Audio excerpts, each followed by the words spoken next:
Good morning. We made the trip to Saskatoon, Saskatchewan for this year's Tim Hortons Brier.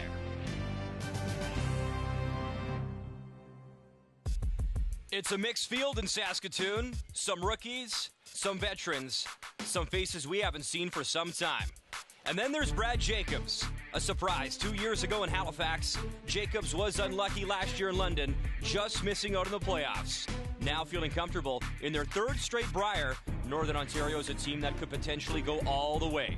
Jacobs' crew from the Sioux started off on the right foot with a big win last night. Will they have Saskatchewan cheering for a different shade of green?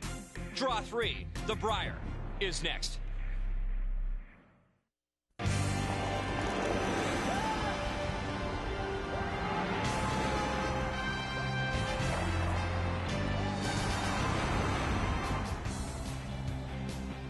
The finest men's curlers from across the country have gathered at the Credit Union Centre, the sixth time that the city of Saskatoon has hosted the Tim Hortons Brier. With 1 day of action in the books already, here is how things shake down, and what a start for Jamie Murphy and Team Nova Scotia, picking up a pair of wins on Saturday. Northern Ontario, Alberta, Ontario, Quebec, Saskatchewan, Manitoba also with their first victories, and the rest of the field, of course, still looking for win number 1. As we welcome Kathy Gaudet here as well to Saskatoon, and it was back in 2010 in Halifax that Northern Ontario and Brad Jacobs had a 9-2 record. They qualified for that 1-2 game, ended up winning the bronze medal. This young team is looking to find that form once again, and they showed off a little bit last night against Newfoundland and Labrador. Well, they did. They only got to the ice once yesterday. Some of the teams, of course, twice. But Brad Jacobs really looked like he was ready to play. We go to the third end. His team is lying 1, and so many teams would just take that 1 and go home with it. Not so for Brad Jacobs. Remembering his first game on the ice, it is tricky to call. Makes no mistake, though. Plays the outside slash across with great effect. Nice weight. Gets the 3 spot and goes on to the victory. And they would take that game against Brad Gushue in an extra end. Facing them this morning is PEI and Mike Gaudet. He's here as a skip for the first time since 2004 when we were in Saskatoon. Tough start so far. He comes in with a pretty bad cold and an 0-2 start as well. But what is the little bit of light for Mike at the end of the tunnel is they were 81 and 82% in those losses, so they are doing some things well. What they are not doing well is starting fast out of the gate. Gave up 4 last night to Nova Scotia in the first end. He cannot do that today. So our feature game this morning from Saskatoon is PEI versus Northern Ontario as Brad Jacobs and his team from the Sioux look for win number 2. First rock next from Saskatoon. Just coming to the Briers, obviously being our third one in a row now, it's a lot more comfortable feeling for us. It's familiar ground, all the jitters are out. We can compete with these guys. We just have to be consistent. And as a skip, I've matured. I think I don't get into trouble as much as I used to.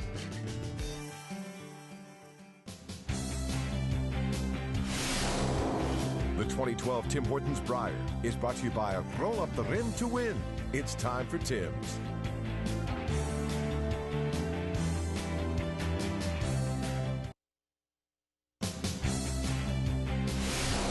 The 2012 Tim Hortons Brier is brought to you by Ford, official automotive partner of the Canadian Curling Association. By M&M Meat Shops, hundreds of meal ideas, one aisle. And by Cashmere Bathroom Tissue. Nothing feels like cashmere. It's a busy morning at the Credit Union Centre as we show you the matchups. Draw 3, the Tim Hortons Brier. Former champion Kevin Cooey, Team Alberta facing New Brunswick on Sheet A. Manitoba versus Newfoundland and Labrador on Sheet B. Over on Sheet C, it is Cotter versus Murphy as Nova Scotia looks to remain perfect thus far. And our feature matchup on Sheet D, Northern Ontario versus PEI. As Brad Jacobs and his team from Sault Ste. Marie look for win number 2 this morning. Time to meet the teams. It's brought to you by Ford. Drive one. Hi, I'm Brad Jacobs, skip of Team Northern Ontario.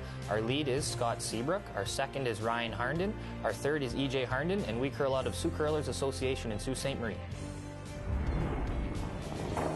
Hi, I'm Mike Gaudet, skip of Team Prince Edward Island. Our lead is Sean Clary. Our second is Tyler Harris. Our third is Tyler McKenzie. And we curl out of the Charlottetown Curling Club in Charlottetown, Prince Edward Island.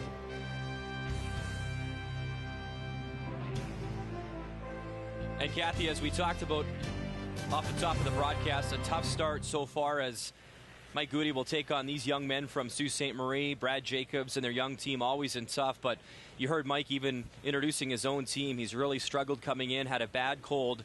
His coach said, though, he's been great, hasn't complained a bit, but playing under sickness, as we saw in Red Deer, is always tough. Well, it is tough because it really hits you in the head when it's full of the flu and you're trying to be clear on where to put the broom. It is tricky for sure. Lots and lots of movement, a lot of that coming very late. And so as the curlers struggled a little bit with the ice yesterday, some of them, hadn't been on the ice since 8 o'clock in the morning the day before. Conditions changed dramatically from that to yesterday. We will expect to see a little bit different this morning, and then the ice will settle in, as we say, and it will be a much more consistent across the sheets. We're expecting some great crowds as well this week in Saskatoon at the Credit Union Centre. Rock colors this morning, Northern Ontario, the Redstones, PEI, the Yellowstones, and it indeed was Prince Edward Island winning the draw, so they have the hammer to lead things off here on this Sunday morning. Northern Ontario and leads Scott Seabrook from the Sioux Curlers Association in Sault Ste. Marie. A young team we'll be watching very closely this week. Certainly one of the teams that could make the Final Four when the round robin is all said and done.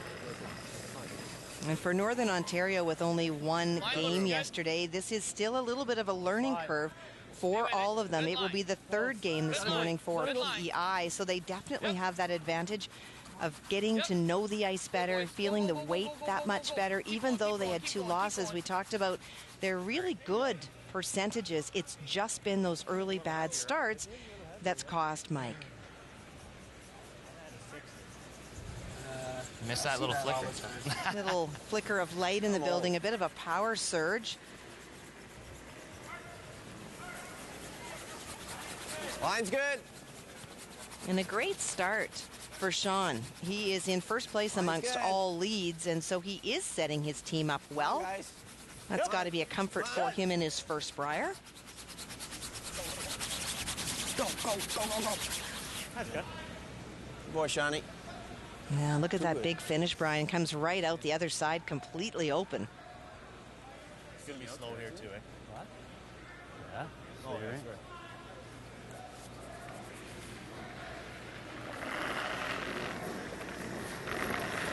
Control. Close. No. Whoa. Yep. Whoa. Whoa. Yep. Close. Whoa. Roll or no? Whoa. Yep. Shots good. Kathy, time now for the game plan. It's brought to you by World Financial Group. Your dreams, our strategies. Well, we look first at Northern Ontario. They are playing a struggling PEI team, so be aggressive early. Go after them. You are the better team in terms of your record coming into this event. Minimize the overthrows. There is a number of times last night that I saw Northern Ontario miss everything just because the player in the hack threw it way too hard. You don't need to throw a 7-second or a 6.5-second peel. It's one rock. Just let Brad Jacobs have consistent weight, and they will be fine. Hey, Sean. Well, and for PEI, keep it simple early. We talked about the 4 that they gave up to Nova Scotia in that first end. The front end, we talked about Sean's great numbers. They're playing well, so set things up, but keep it simple until you're comfortable with the ice. Give your team a chance. Ryan Harnden. Got room. Don't think we need to. Okay, wait. No, tons of line. Weight's good. Stay with it. Come down. Oh. No, we don't want it. Coming down. Stay with it. Yep. Good line. Hard. Wow. Whoa. Wow. That's just dying, eh? No, yeah. Well, you heard the misjudge on the 2 sweepers. They thought he had quite a bit of weight, and it just went really flat, really fast. Keep an eye on that spot. No lack of brushing ability on this Northern Ontario team. Very, very fit. Interesting, too, Kathy. Brad Jacobs has always said he's one of those teams, they actually don't rely on the stopwatch as much as other teams, and it's all feel. So obviously still adjusting here early on.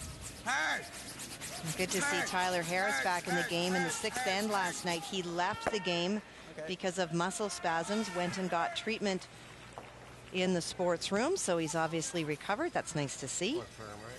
Top or run, perhaps. I don't mind. Good shot first thing this morning. There are bikes just outside of our arena area, so some of the teams utilizing them first thing this morning to loosen up those muscles. That's for the media too, you know, Kathy. Well, I'm going to look and see if you're falling off one later. Kind of like that. Is he in if you do that? I don't think so. Okay, that's not a bad call. Stay here slow here still. Ryan just verifying from the hack that if they do hit it on the nose, if that second yellow stone, it will go out, but would the yellow stone that they're going to make contact with be in the house? And in Brad Jacobs' opinion, the answer is no, and so they want to control that area in front of the house. We're going to catch this red one. Go, go, go, hard. Just underthrown a wee bit. I like the same thing. Hit it thin, flopping.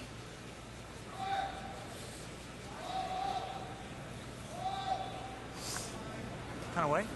Forward he wants.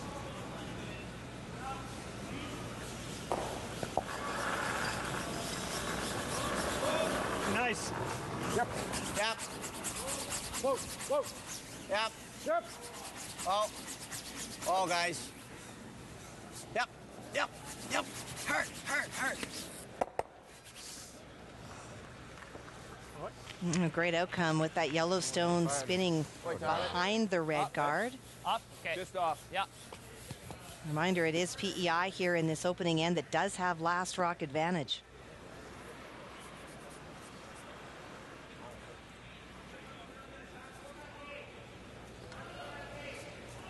All right.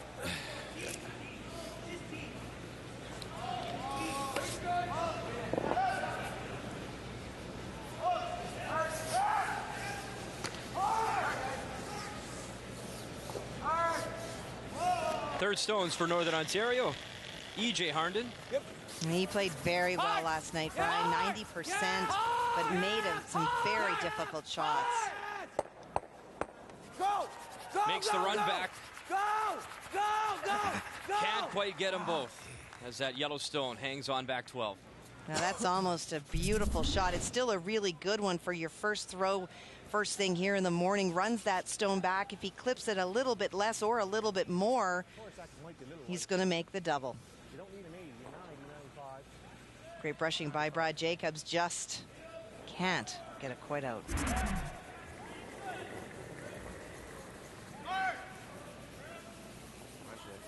Room. Room. Yep. Mine's good. Go if you need to. Mine's good. Wait only, guys. Mine's good. Room. Room. Yep, you gotta go, I think. Yep. Finish it. Come on. Hard. Go, go, go. Real hard. Go. Finish. Finish it. Real hard. Okay, good spot. Good brush. Tyler McKenzie finds top 12. PEI does have the hammer here in this first end. Roll over. Hack.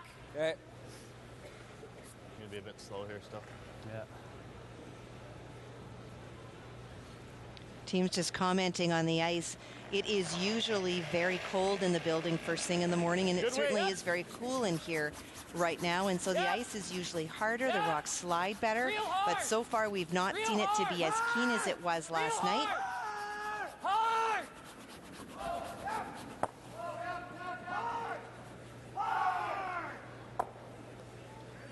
And that rock just underthrown a bit, not quite hack weight, that's why it curled.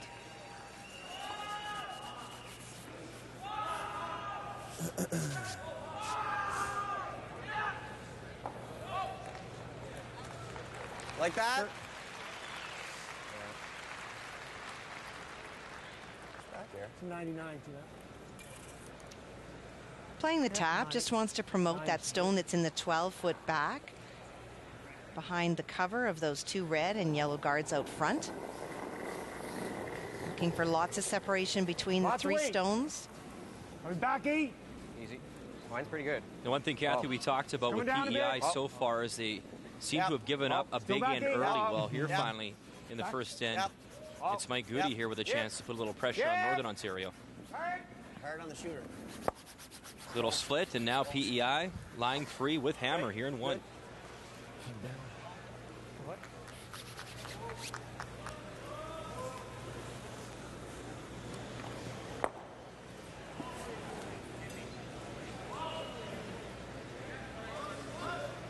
The least amount of stress he's faced in the first end so far this week. Think that's there? Flirting with the guard, too. If we play it soft and play this, Brad. Could do that, too. You might jam, though. Could get that back one and roll. Or play the double and roll into it. I kind of like that, personally. Okay. We got a lot of space here. Yeah. If you can never make this, it'd be nice. Pardon? No. No, you'll never get that one out. These are dead even, eh? The rings are so Can't dead. make that. I at least really like. At least you might come off the back of this. Yeah, exactly. Well, we don't need to throw hard here. Well, do you want to throw it hard? Normal at least? I think normal. Just play for the hit and roll. Yeah. And try to get off that one, eh? Yeah.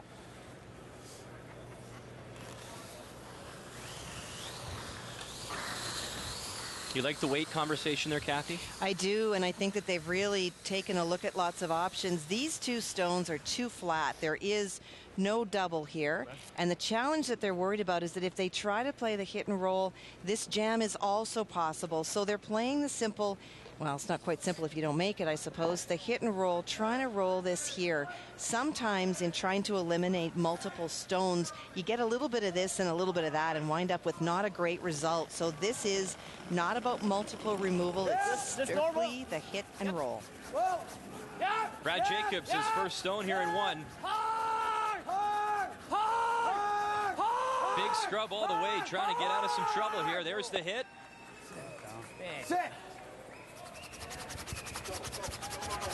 Rolls a little too far to be shot stone. PEI still lies 1.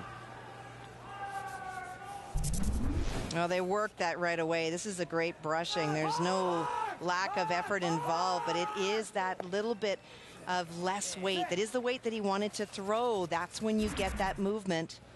Just comes out the other side.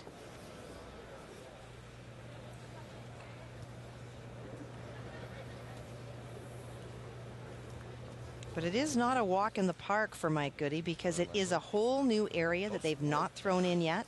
From the hack, you can probably only see about half, maybe 3/4, and so it is not easy. You're sticking board, eh? Sorry? Board? That sounds good. And you can see it's not wide open. It did roll further than Northern Ontario wanted, but it is not completely exposed. On the board side, there have been no rocks out this far down this path. It's great. Mike Gaudet back here as a skip. He was 3rd last year for Eddie McKenzie.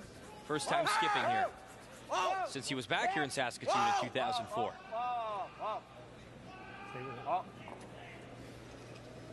Good throw, Mike. Nice throw. And once again, PEI lying 3.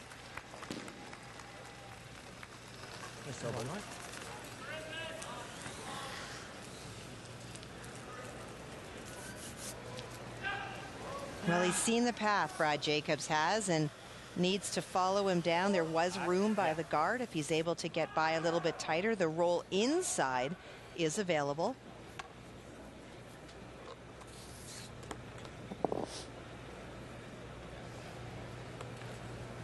First one down there, though, yellow. It's gonna...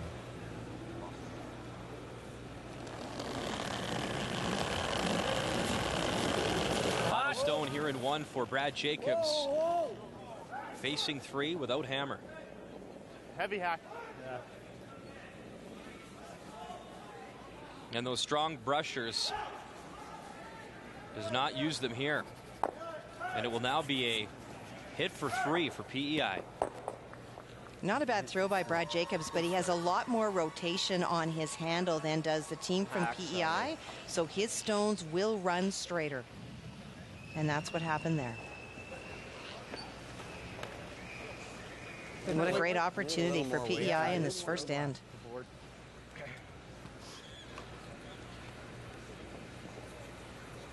Maybe a little more, Tyler. Yeah.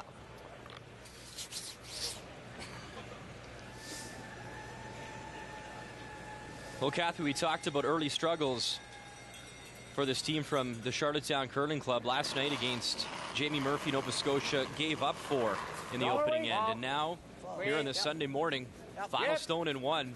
Mike Gaudet a chance to pick up 3.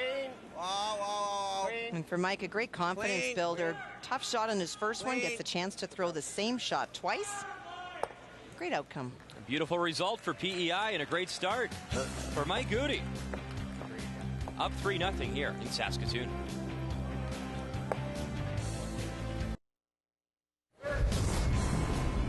Time for a few updates here on this Sunday morning. First up, we visit Manitoba facing Newfoundland and Labrador. Final stone for Brad Gaudet. A chance to pick up 2, Kathy. Well, he does. He needs to run that short guard straight back onto the Manitoba stone. Yellowstone at the back is second.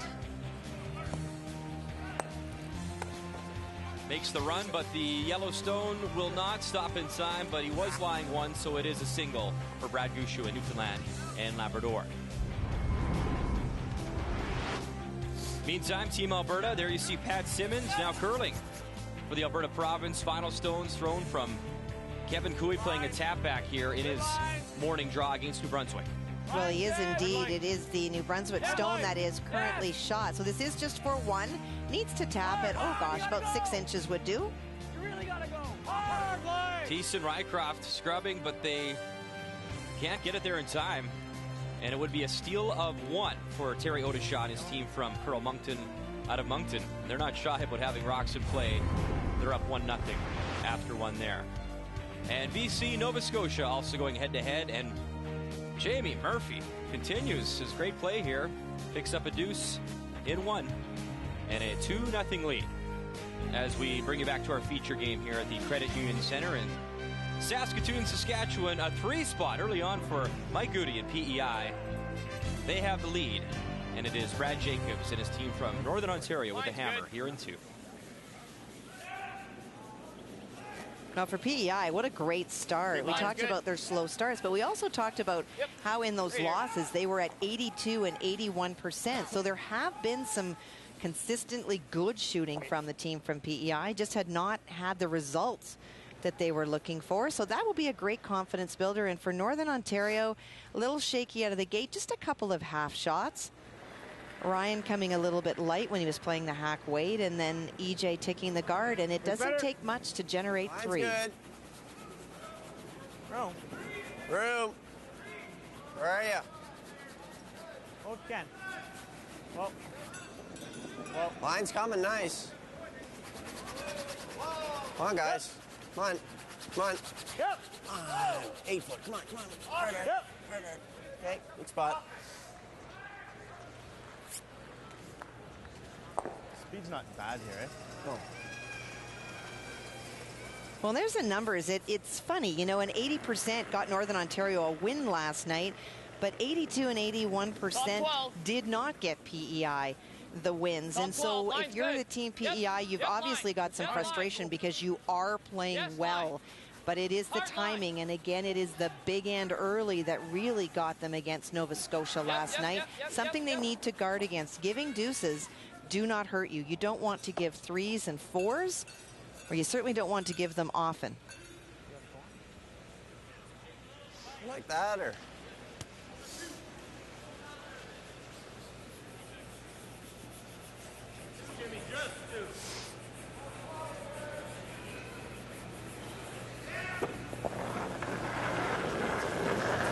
Yes. Yep. Hard. Yep. Hard, real hard. Whoa, whoa,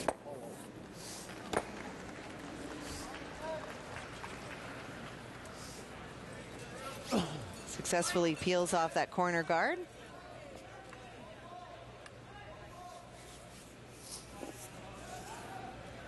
But with those stones out front, Northern Ontario will try to utilize them and ask Ryan to get around behind them. get something going for Northern Ontario here in 2. Just for weight. Lots of room. Lots of room. Line should be good. Line's good. Don't need to. No, gotta curl. Gotta curl. There it. Go deep. Yep, yep, yep. Yep, go. Go, go, go, go, go, go, go, go, go, go. Ton of ice.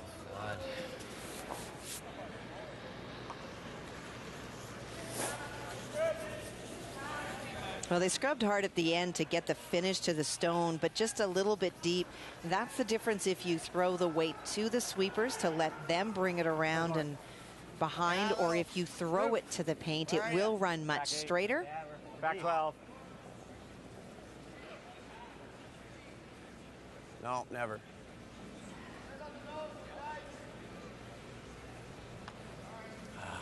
Back 12, a lot more weight than they wanted. And that one will slide right by.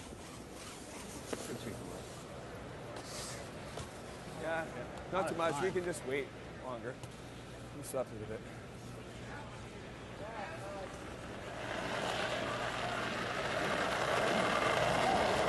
Little tight. So now a chance for Ryan Harnden to lock another redstone in there. A little bit.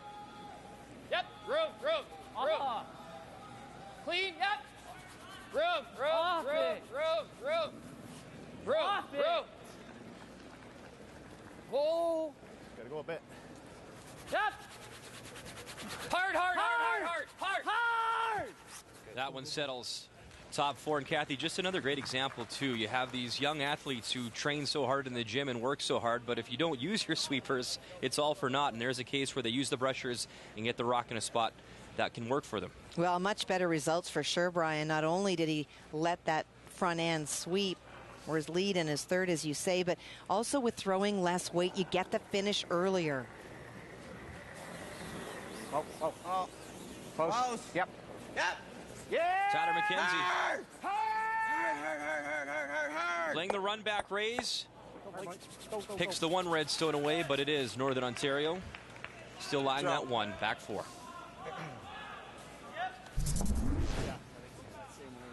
Same path. Gets the run, just catches that top stone, but not enough to deflect it off to the side. Does manage to still get one red out.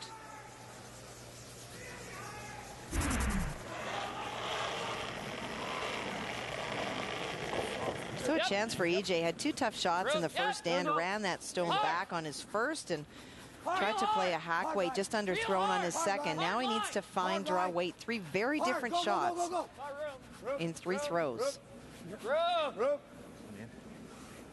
Yep. Yep. Easy. Yep. Yep. Yes. Go right to it. Right on the Tim Hortons button as Northern Ontario lies 2.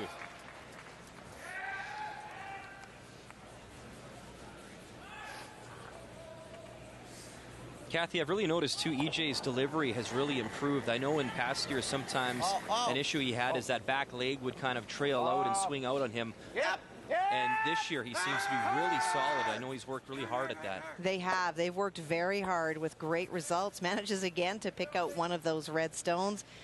And it is a really key matchup today at the 3rd position. In the one outing, EJ last night, 90% was on fire. Even with that, he's still ranked 3rd, and he's even. So he didn't outscore his opponent by 5%, but the challenge for Tyler is that he is -2. So he's been outshot. And in those 81, 82% wins, when your 3rd is outshot by 5% or more, you got to know that the momentum at the back end shifts. Okay, let it move. Top 4, top 8. Let it move. Gonna need a bit, I think. Go then. Go if you have to. Let it move. Keep it tight. Hot curling.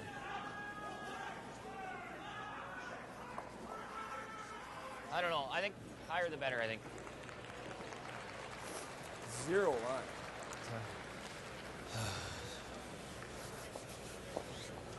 It's just the same ice as Scott. Right there. And you can talk about, Still throw that same. or hear the frustration rather with Northern Ontario about where to put the broom still this morning. From practice to Be better to cross it, eh? Just firm. Yep. So just cross center. Because that stone did not tuck at all, it is wide open, and you can see that just off nose, the double is available. Yeah, normal up, I think. If it hangs, we'll have to play it the other way.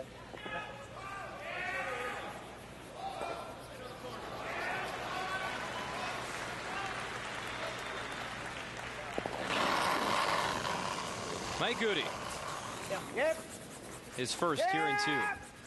Hard! Hard! Harder! Real hard! Harder! Harder! Once again, just missing the run back double.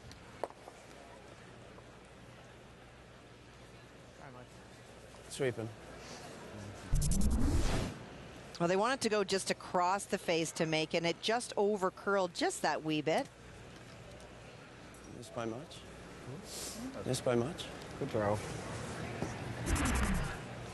One of the things that Mike had talked about, so hard for the East Coast teams to compete, get to the spiels. It's a hair slower than normal, eh? Says doesn't have the time or the money, but he says what really drives him and what motivates him and his teammates is a chance to play against the best. That's awesome. Slower than yesterday. Okay. It is a very expensive game if you are paying for everything yourself and you are trying to travel across the country. The Eastern teams do not have the numbers, they do not have the sponsors, they do not have the kinds of bonspiels that are available in Central or Western Canada.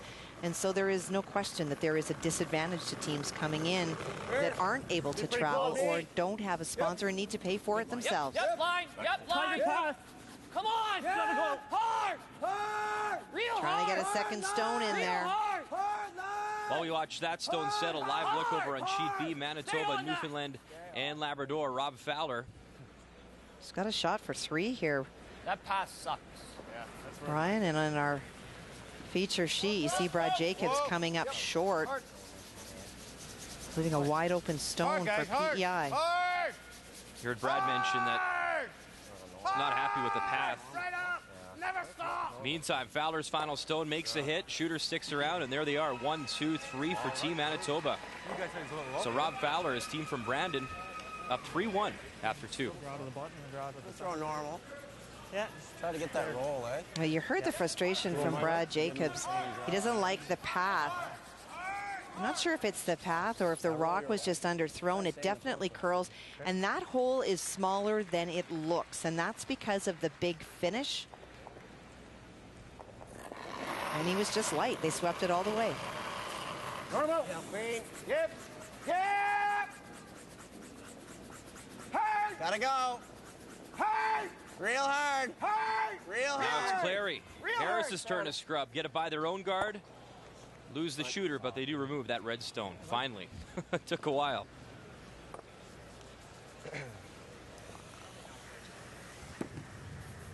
Wow. Lazy handle there. Yeah, the weight wasn't. There's lots of weight. The weight wasn't soft. It was just a soft release. Just referring to not a lot of rotation, and so the rocks almost drift sideways. Took a little more ice. Took a little more ice. This is a huge shot for Brad Jacobs, not only because he's trailing by 3 and facing 2, but it is a huge confidence builder. He's frustrated here first thing this morning. He's come short and hasn't liked how he's iced. Gotta go, gotta go, His gotta first go, shot. gotta go, gotta go, gotta go. Come on. Dig. Hard. And right out of his hand. Hard. Hard. Ryan Harnden, Scott Seabrook urged on to brush. Wasn't happy with his path, he said. Got to find the hole here for a single. And a great scrub here from his front end as he finds the 4-foot to pick up his 1. Brad Jacobs on the board here on this Sunday morning.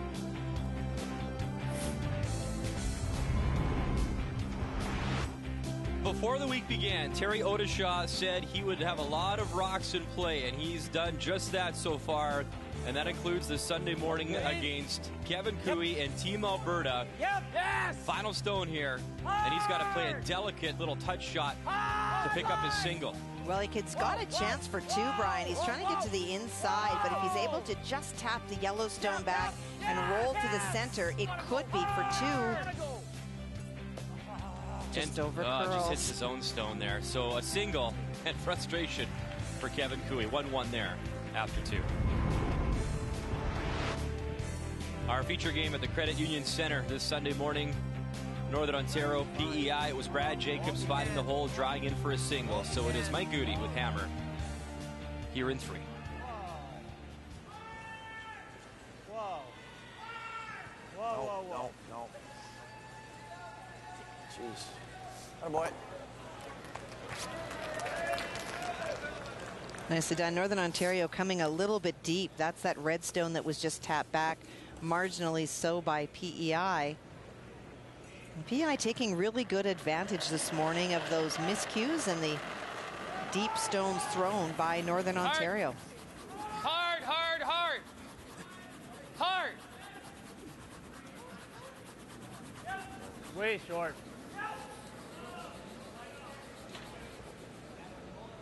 This was a freeze onto the forefoot. Yep. Hard, hard, hard, hard, hard, hard, hard, hard. Wow.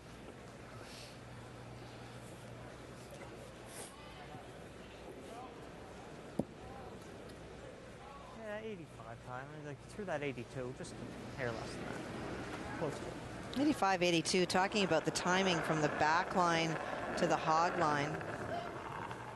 Through. It has been a little bit quicker Looks hot. yesterday. No bomb. Huh? Back 8. Back 8. Whoa. Whoa. We're there. We're there. We're there. Yeah. Okay, Tyler. All right. Now the weight really caught him on that shot.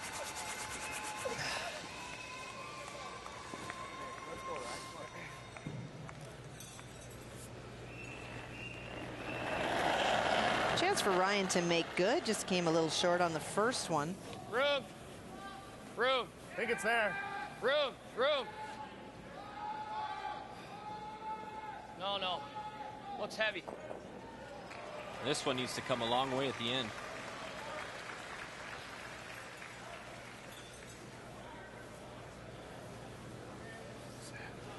Well, that yellow's not going anywhere.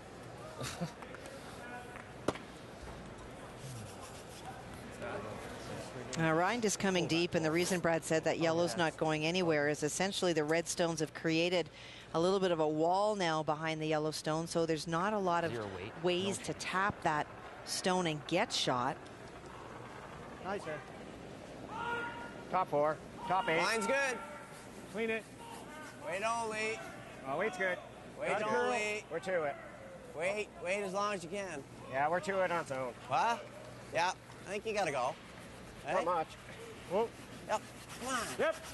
Come on. Nice shot. Tyler Harris locks another stone in there. I think, Kathy, something to be said too this morning as you just watch Northern Ontario and the body language really having a frustrating outing. Goes over the top, double jam. Completely different than yesterday. I do like this. It's another guess, but because you're going to be tighter line. I mean, giving him force is good, right?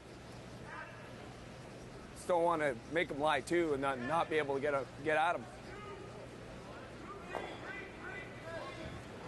I kind of like that. A really important and a really good comment by EJ there. Sometimes when you're losing and you're frustrated, you just think about how do we score? How do we score? T-line by yourself. And his little reminder to Brad that a force is fine. Your goal when you do not have last rock is to try obviously to steal, but to force your opponent to take one and give up last rock. They are trailing by 2. If they can force the 1, they will have last rock back. It's about keeping in the moment and parking what has happened. Yep. Top 4, top 8. Yep. Yep. Gotta go. Gotta go. Okay, go. Yep. You got it, beauty. You get it. Line's perfect. Good. Go, Ryan. You got it. Oh, if you can. Whoa. 3, yep. Yep. Go. Whoa. Yep. Yep. Whoa. Whoa. Yep. Yep. Yep. Yep. Yep. Yep. EJ Harnden Okay. locks another stone on. PEI still lying 1. I think it's pretty Good shot.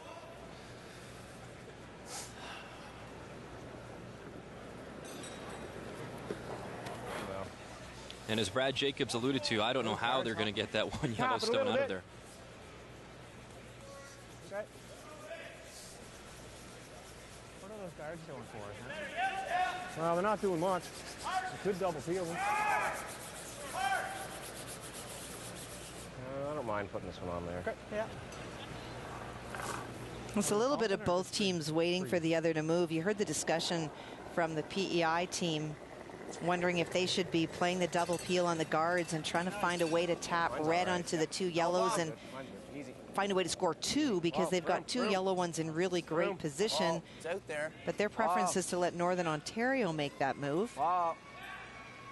Do you like that strategy, Kathy? I mean, really, PEI has all the momentum, a chance to score one. Yeah, it's a force, but they certainly have the momentum so far. Well, they definitely have the momentum. I don't know that they do need to peel those two guards. Those stones are set up. Any tap of that pile that is now there can bring two into play. Punch the yellow out here. We might have something off of it. And push the red back. You'll never get the yellow out here, I don't think. Well, if we can get to, think you can get to nose? Love to just punch it to, if we could get it to here. We might have something off of it, and then get this kind of back here. It's either that or guard. Because we're always third shot. Most important We'll thing still be second. for Ontario well, that's is what a I mean. shooter. Yeah, we're Still third. be second. We're third right now, right? Second and third. Yeah. Okay, I don't mind this if you like it. I like should come in. Yeah, right? I think so. Back line. Okay. So this shot is not so much about what happens with these stones. There will be some movement. The bigger thing for Northern Ontario is to roll their shooter into this area, something that they hope that they'll be able to run back in later and maybe move that yellow stone over. Always the chess game, thinking a few moves ahead. It is. Back line. Yep. Yep. Whoa. Whoa. Whoa. Whoa. Yep. Whoa. Yep.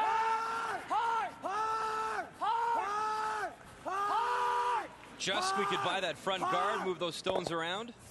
Fine. I don't know if they moved it as far as they wanted to, Kathy. Well, the more important thing, what they did not do is they did not leave their shooter out in the open. Something that they wanted to be able to play off of. But they have given that yellow shot stone a path out. There is a hole to make it go away now, and there was not before. Got to block that yellow. It's a yellow, red, yellow, yellow combo. Yellow into. Yeah. We got to guard that. That's what they want to guard. I think so. What do you think? Want to take a look? No, I like that. Hmm? Oh, you want to know if I want to look? I think you have. Oh, yeah. I'm not looking. Get out there. Get out there. You need her all. I can throw a lot left, right? You guys didn't touch that, eh? Yeah. Now, in Tyler's defense, there is a Jumbotron in the middle of the arena, and so he was able to take a look through our great camera work of what there was. So it wasn't like he was putting blinders on and saying, I'm not looking. He could see what is left for Northern Ontario and wants to play the guard. Wall for line. Easy. As that rock settles, live look on sheet B, Brad Gushu. Team Newfoundland and Labrador, the yellow stones. You see the yellow in the 8-foot, and Brad just has to find a piece of the 8-foot again to draw in for his two. Well, he does. That yellow stone is guarded, and so he had a great shot to begin with. And so now it's the chance for the deuce and to tie this game. Put it right on the pin. Looks like it's there. Brad Gushu and company, of course, coming off that extra end loss last night to Northern Ontario. A brand new team for him at this year's Tim Hortons Brier. Still got to curl. You got to get this yellow. And perfect draw weight, so a 2-spot for Newfoundland and Labrador. They're tied up at 3 after 3. What if we rip these two guys on the left? You play this. You can play that straight back.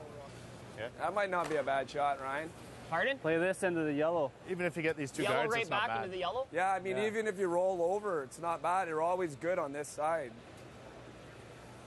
I like that. Like if you, I don't think you, if anything, you want to over curl it and miss it and roll over here, right? Well, really, if we're That's not bad. still have a red in, and he has to guard it, and we still have that yellow possibly. So play this, though. Play this. Really, if we double peel, it's not too bad. Well, I know, but what are we playing? Well, we're playing this right back. Okay. So, but we got to hit nose to just off on the inside. Yeah. Just off on the inside. Middle? I'm thinking middle, yeah. Here's the stone that PEI was trying to protect. They're not able to get around, but so now they're trying to play the run back onto this stone that will hit this sideways and make this go away. Well, it won't come back. But what they're saying is that if anything, if they aren't able to run back, they'd like to double peel because then the pressure is all on PEI to make that draw perfectly. And guard that side up. Yep, gotta go. Gotta go. Hard, gotta go. Hard, gotta go hard. Get it. Just catches a piece, moves at Yellowstone, and now it looks to be Northern Ontario lying 1. Yeah. Gosh, that's tough. I hit this a lot. Almost perfect. That is a long, long guard to run back. It starts to over curl, but catches a piece. It was over this way. Up to that point, Kathy, every stone in play this end. Lots of traffic. Half and half. Right there. Yeah, that's what I think. But yeah, well, we just saw the replay. I think it was over. Our time's ticking here. Wow. I'm gonna tap ours off. Yeah, okay. Just tap ours off. That's a good question. Probably not, no. What do you think? We're going to watch. There was some question of making contact with a stationary stone. I bet you can draw through that hole. There's the foot onto the red guard. Didn't look like it moved too much. Get to the nose of that, can't we? Yeah, but I mean... Don't think that stone moved enough. They kind of kicked it back a little bit. Straight's hard. I mean, what about... I like chipping out that. Tap that. Chip this here. Yeah. I guess as long as we stick it there. You just need a piece of the button right now. Do you like that at all? You know, you can... Watch the left side, the left like leaving foot. that 5 there for him anyway. It's his trailing foot, top rock, moves just a little bit to the right off the line. Because even if you wick that, you're looking all right. Probably could. See, it's right in the middle of the center line there, and then it moves over. And that was the discussion about where it goes. The way it comes. You need if you happen to miss it short. You don't want to chip it and leave him a hit and roll. Hate leaving them that. I like that. Well, they talk things over. Live look on sheet C between British Columbia and Nova Scotia. Looks like BC is lying 1. Jamie Murphy, final stone. Definitely needs to get to the 4 foot. And then they'll look at who would be second stone. Jamie Murphy out of CFP Halifax. What a start. A 2-0 record thus far. Finds the 4 foot. They look things over now. It just didn't have the line, Brian. He had fabulous weight. Just inside nose. 2. Job. Well, they've kicked that one aside, so that's either a for sure one or a not. And they may want to measure these two. We'll wait and see.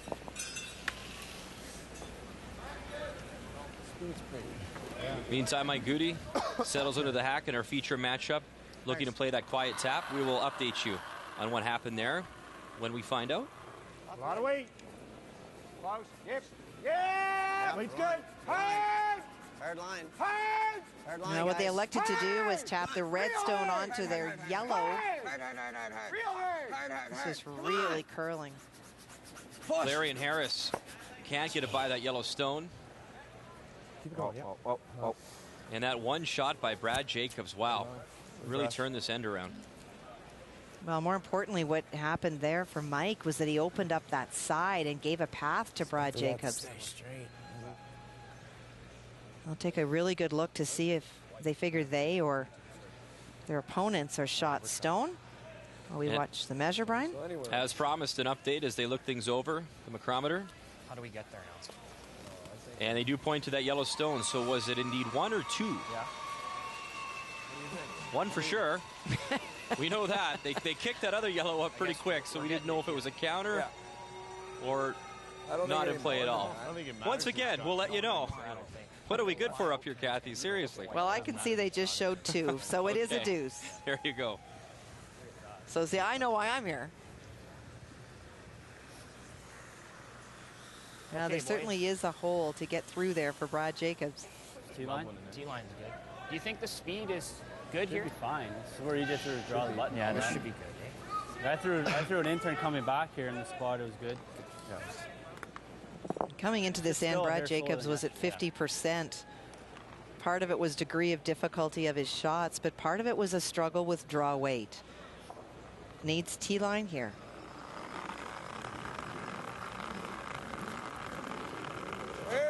Should be close. Wolf line. Whole line. Whole line. Got to go soon. Whole line. It's good.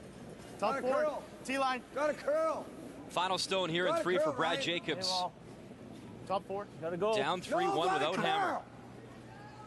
Yep. Go! They wait for the curl. Now they go hard. Can they drag it there in time? That's depressing.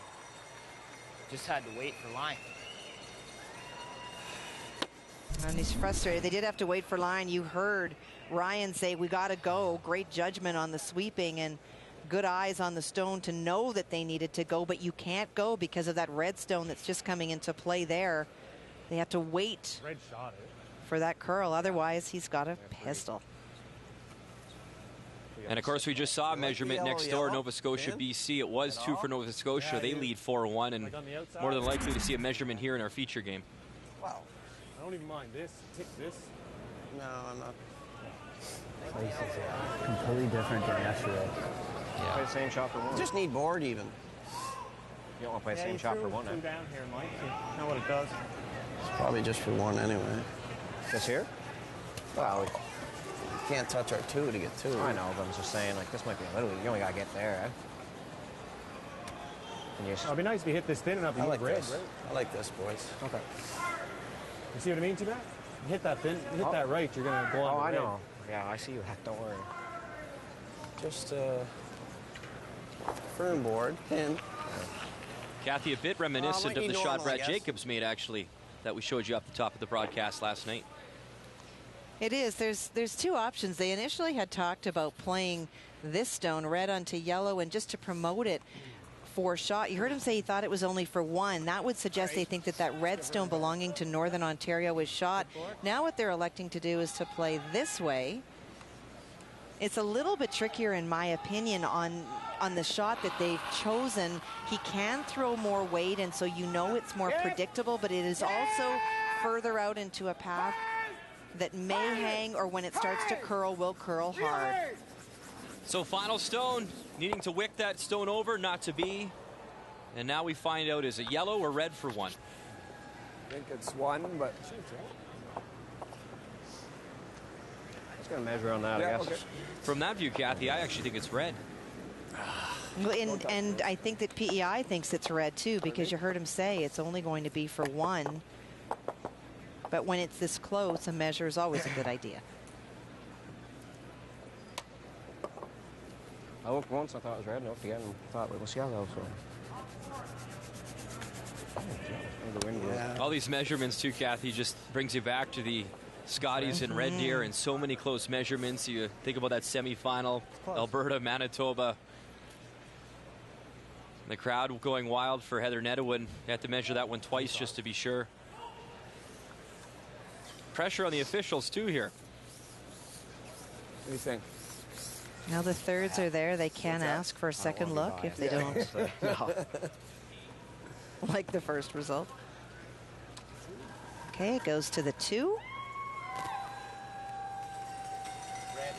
And red it is. My eyes did not deceive me.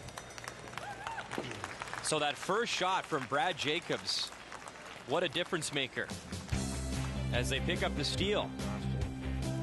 Back to Saskatoon after this.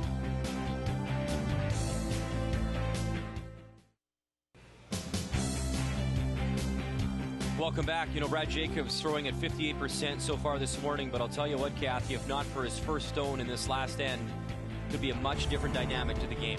Well, for sure, this entire end, Northern Ontario was in a lot of trouble.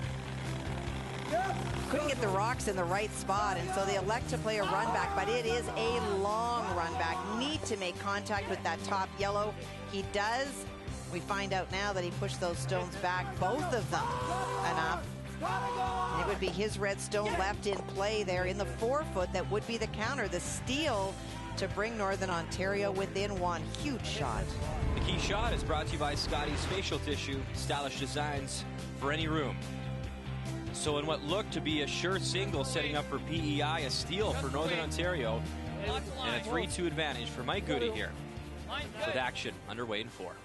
Good line. And that may be more than just a 1-point edge on the board, Brian. Just, it was one of those shots that momentum starts to turn around. Brad and his team, we talked about it at the break, you and I, the body language hasn't been good. They've been down. We hear them talking that it's not at all the same as last night. It may not be, but it's the 4th end. You have to figure it out, accept that the ice is different, and learn it as though it's a new sheet of ice, which it is, and go with it from there. Top 8. 8-foot. 8-foot. Yeah. Just 8-foot. Get it there. Yep. Yep. Gotta go, guys. Yep. Gotta go. Gotta go. Yeah. Gotta go. Gotta go. Come on. Better stay with Really those. interesting in this path. This is the same spot going away and coming this way. We saw in 2 that the rocks are dying very hard, very fast. With hack. Kind of like guard, eh? No? Well, can you get to that one? Back line, probably, yeah. He could freeze. Can't do much. Can't even see a quarter of that. No. Just pretty easy run. Okay. Kathy's seen a lot of rocks in play so far in our feature matchup. Probably a good time to mention that during playdowns, Brad Jacobs, Northern Ontario, put up an 8-ender in competition, and then went on to obviously win the Purple Heart, advance here to Saskatoon. An 8-ender, Kathy, in competition. This isn't just Wednesday night beer league curling. An 8-ender in men's competition. That's pretty incredible. It is incredible no matter what, but you have to, this is going to sound weird, but you have to respect his opponent in that case, because clearly what they were doing is they were down and they were trying to find a way to score points, and so they weren't interested in hitting. They were trying to find a way, and obviously the Jacobs team was doing a great job of picking the stones out and leaving them there.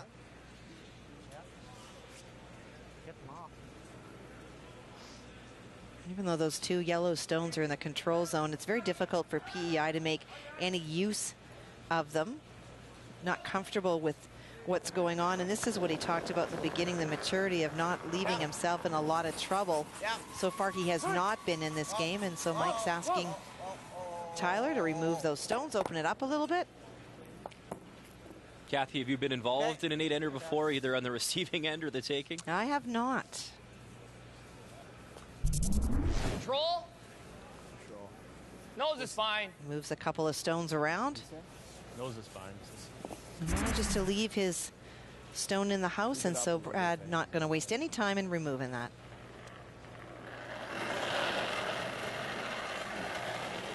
Fill up. No. Have you? With the 8-ender? When I used to play, I'd be lucky to get 3 or 4 in an end. I was kind of thinking against you, 8 was buddy. a pipe dream.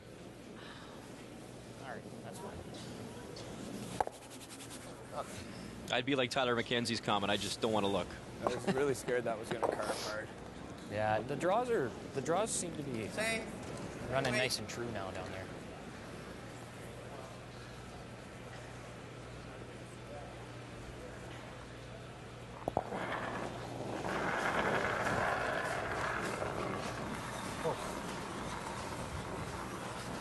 Yep. Yep. Whoa, whoa, whoa, whoa, whoa, whoa.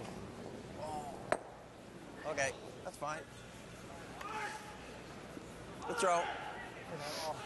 But if you throw it a little bit softer, it will go big time.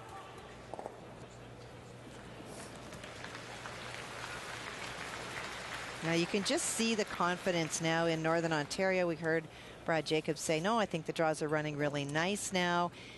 That 1 point becomes so much more than just 1 point on the board. They're still down. Nothing has changed dramatically for Northern Ontario, but you get this sense that they have switched modes from defensive and struggling and fighting to find the way of what's going on out there to feeling confident about getting back in this game. Yeah, let it curl.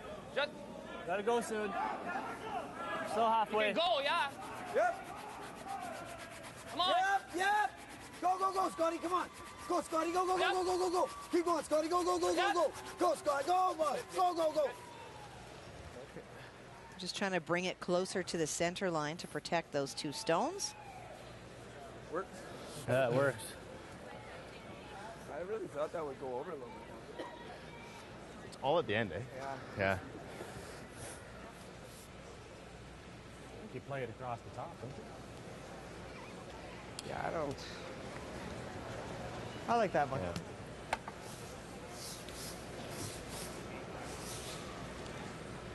You want like normal or up? Yeah, just throw peel. You want peel,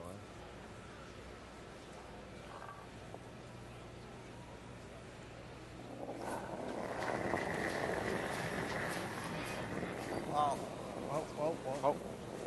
Oh. Close. Up. Yep. Yep. Whoa.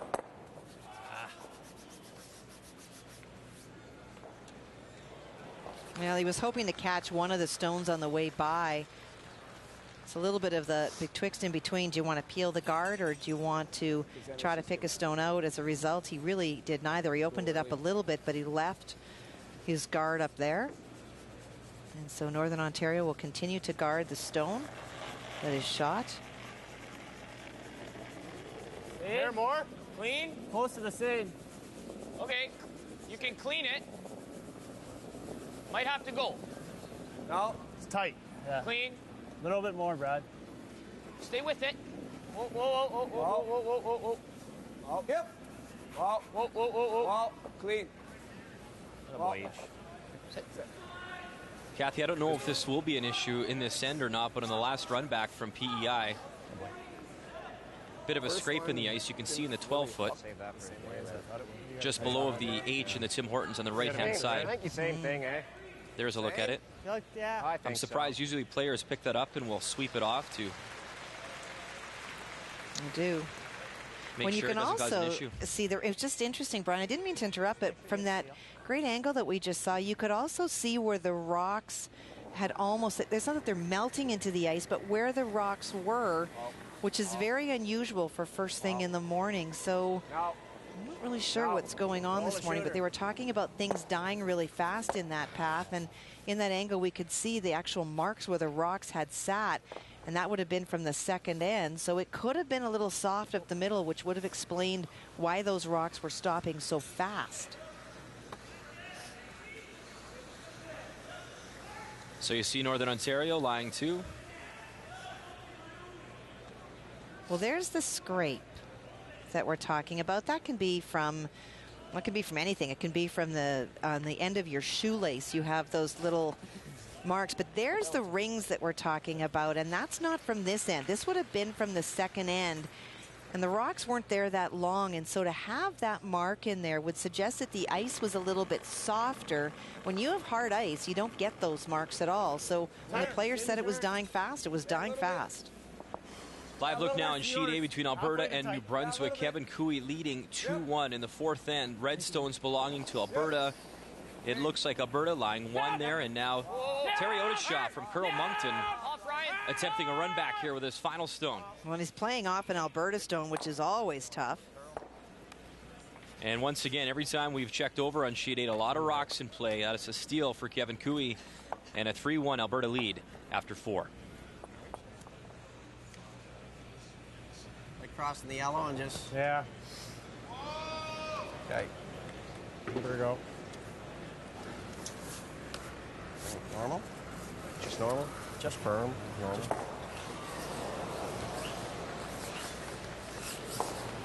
He's playing across the yellow. Wants to curl across as he's coming in from this way. Just got to cross it a bit. Just normal. Yellow onto red.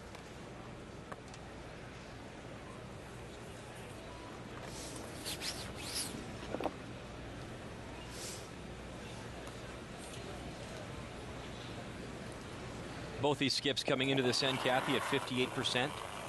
A lot of tough shots have been faced for both men. Just clean. Yep. Yep. Yep. Whoa. Whoa. Yep. Yep. Whoa. Yep. Mike Gaudet, the run back. Sticks the yellow. It's wide open, but it is shot stone. Well, it did curl over for him very nicely. Should stay on that a bit.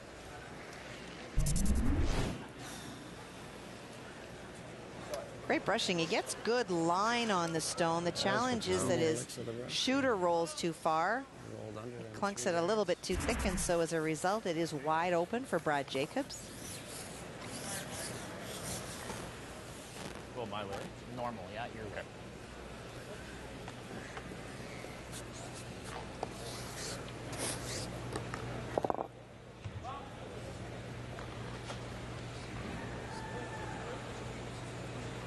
Brad telling us before the competition began, a lot more comfortable at the Brier. Has seen everything, dealt with the media, the TV spotlight, and this young team trying to find their way back into the playoffs here in Saskatoon. No roll.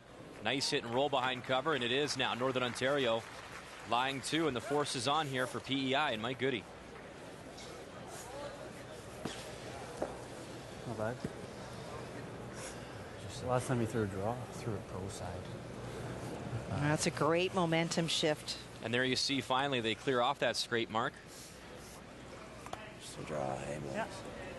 Tyler McKenzie cleaning up shop in the house as Gaudet prepares for the draw.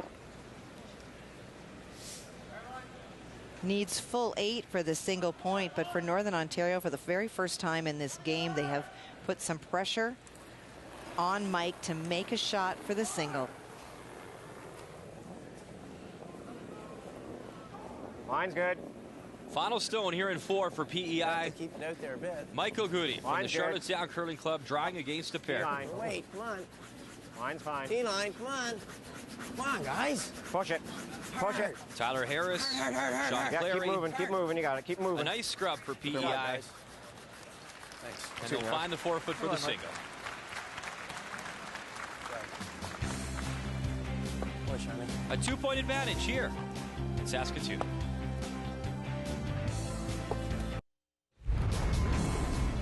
Kathy Gauthier, Brian Mudryk with you on this Sunday morning, and Rob Fowler has also joined us. Team Manitoba on the ice against Newfoundland and Labrador, and what an opportunity for Rob. Final stone. He makes this right, I believe, a chance for 5. He does for sure. You can see his last motion is a little bit out, and we know with big weight, it won't curl. Gets just 1. Boy, those are tough. So instead of a possible 5, a steal of 1. It is Newfoundland Labrador leading 4-3 after 4. Manitoba does have the hammer, and what a big game for both of those teams.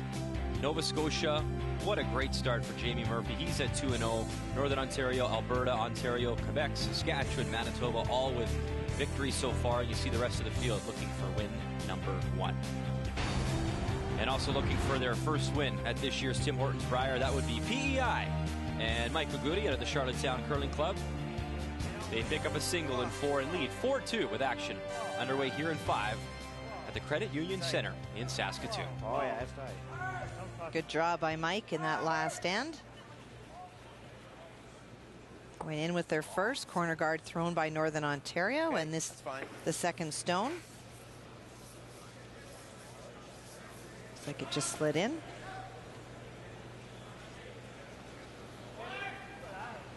Kathy, you talked about momentum. I just want your opinion here.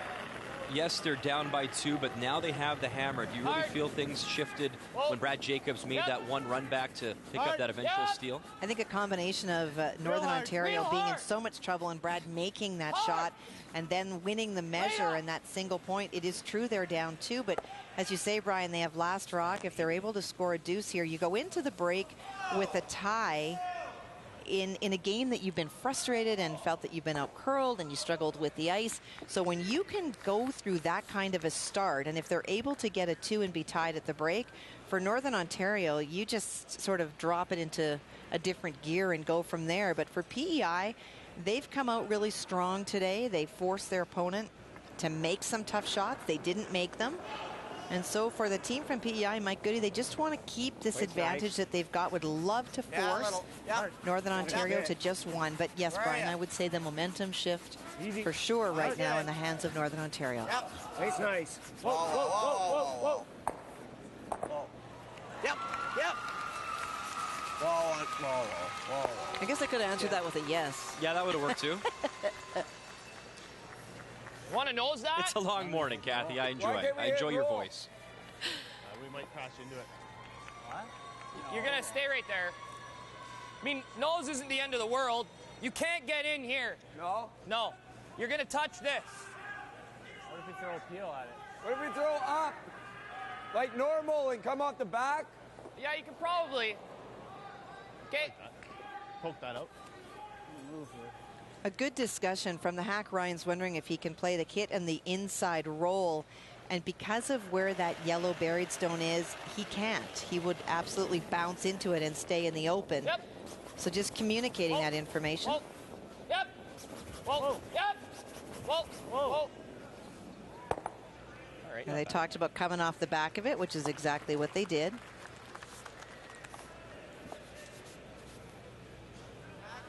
Sure.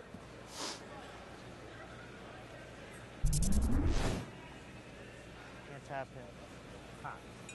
There's the room, and you can see there's no way to roll behind without making contact with that yellow, but moves it in the open and gets a bit of a roll, so this is not wide open for Tyler. All he got. Gotta go. All he got. Gotta go. Tyler Harris, you're in 5. Hard. Gotta go hard. Hard. Hard. Sneak it by the guard, and PEI lies 2.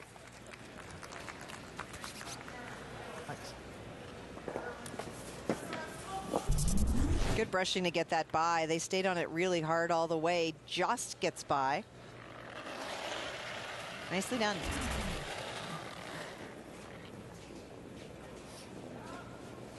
Roll. And that big weight we've seen from this team. Hard. Oh, I think that picked right there.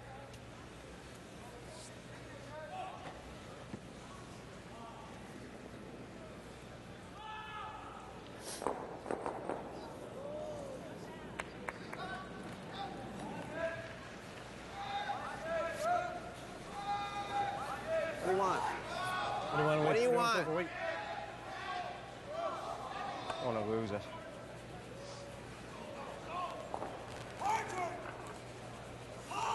Half to 3/4 available from the half.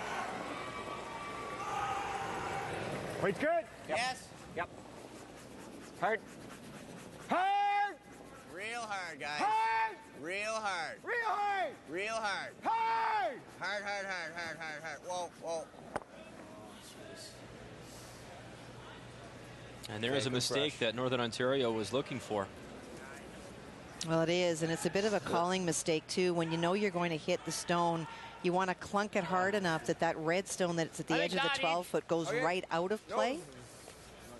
Pardon? Instead, they got caught in between, and so now it's a hit to lie 3. Okay.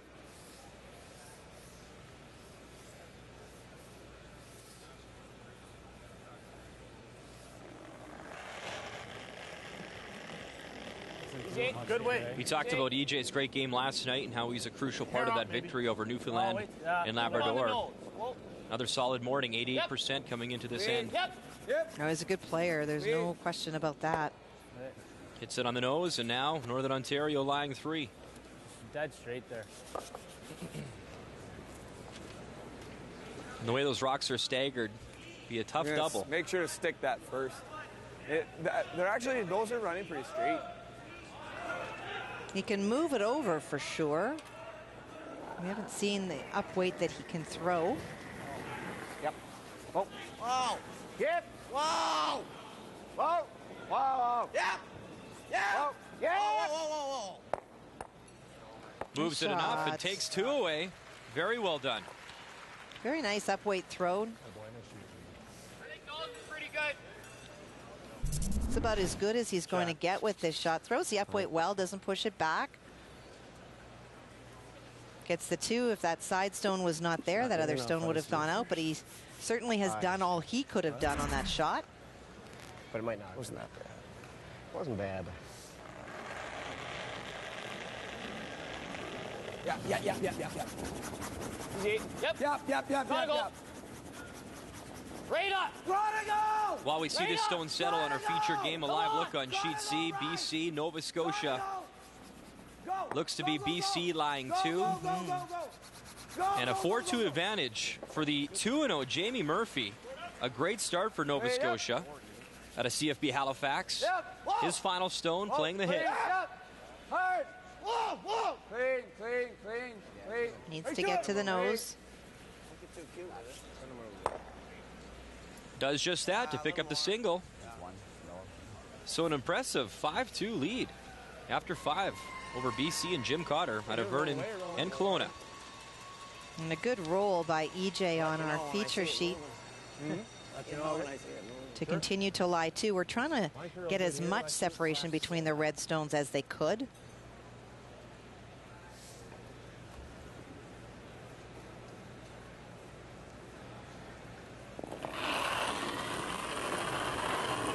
Middle up. Clean. No. Pretty good. Clean. No. Oh. Yep. No. Yep. Whoa. Yep. Whoa. Mike Goody. Yep. Shooter rolls, just touching back 12. That works. Well, yeah.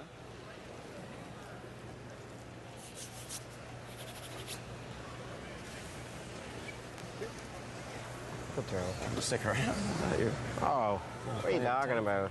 That was beautiful. Put it off there.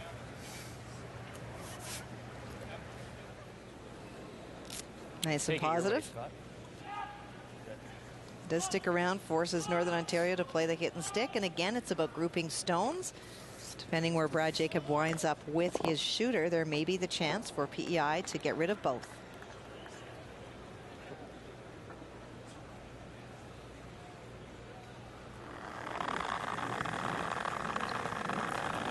Wrist control. Hard. Yep. Hard all the way, hard. Yep. Hard all the way. Yep. Never leave it, hard. Never leave it, hard. The entire way, Seabrook, Ryan Harnden. Hard off. Those powerful brushes trying to hold the line. Can they hold it in time? And they won't. Had no weight.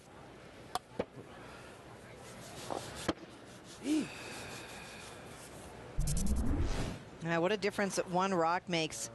A great shot by Tyler McKenzie. Started the shift in this end, and this is a nose hit to lie 2, underthrown and rolls out. And so now, instead of facing 3 or the potential for 3, Brad Jacobs will be looking at the potential blank, and for PEI, dodged a huge bullet here in 5.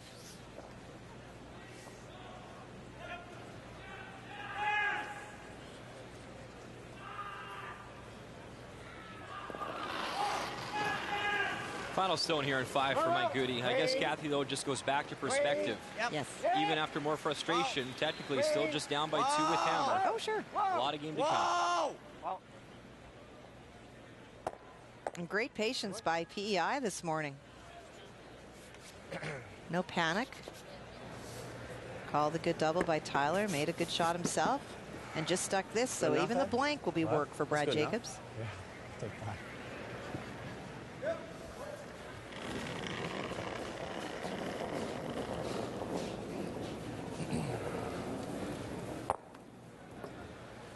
He was really light on that, eh? Yeah. So there it is, the blank for Northern Ontario. As they retain hammer, PEI leads, though, 4-2 after 5.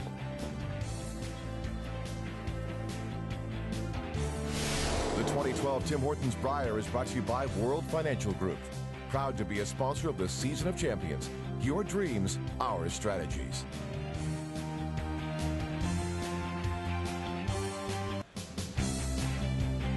Well, it's the 5th end break. Time for Hans Vutrick and his team to go to work. It's all about numbers for them this week, temperature and humidity. Well, let's take a look at our numbers after 5, and it's brought to you by Tim Hortons. It's time for Tim. Well, 80 and 76 would suggest it's pretty equal, but the challenge really has been at the skip position, and it's been Brad Jacobs who has struggled the most, now at 70, which is up a lot from 50, who's done a really good job this morning. Well, that's the skip from PEI, Mike Gaudet, at getting his team in really good shape, and Mike is with Brian. Kathy, thank you very much. Michael, I know so far at this year's Tim Hortons Brier, some tough starts for your team. How crucial, though, was that 3 for you guys in the first end? Oh, it was definitely important to get off to a good start. We can't keep giving these good teams 3 and 4 point leads early, so it's nice. I think Brad got maybe some momentum back. He made that nice run back. It looked like you were going to take one for sure in 3, and then he ends up stealing.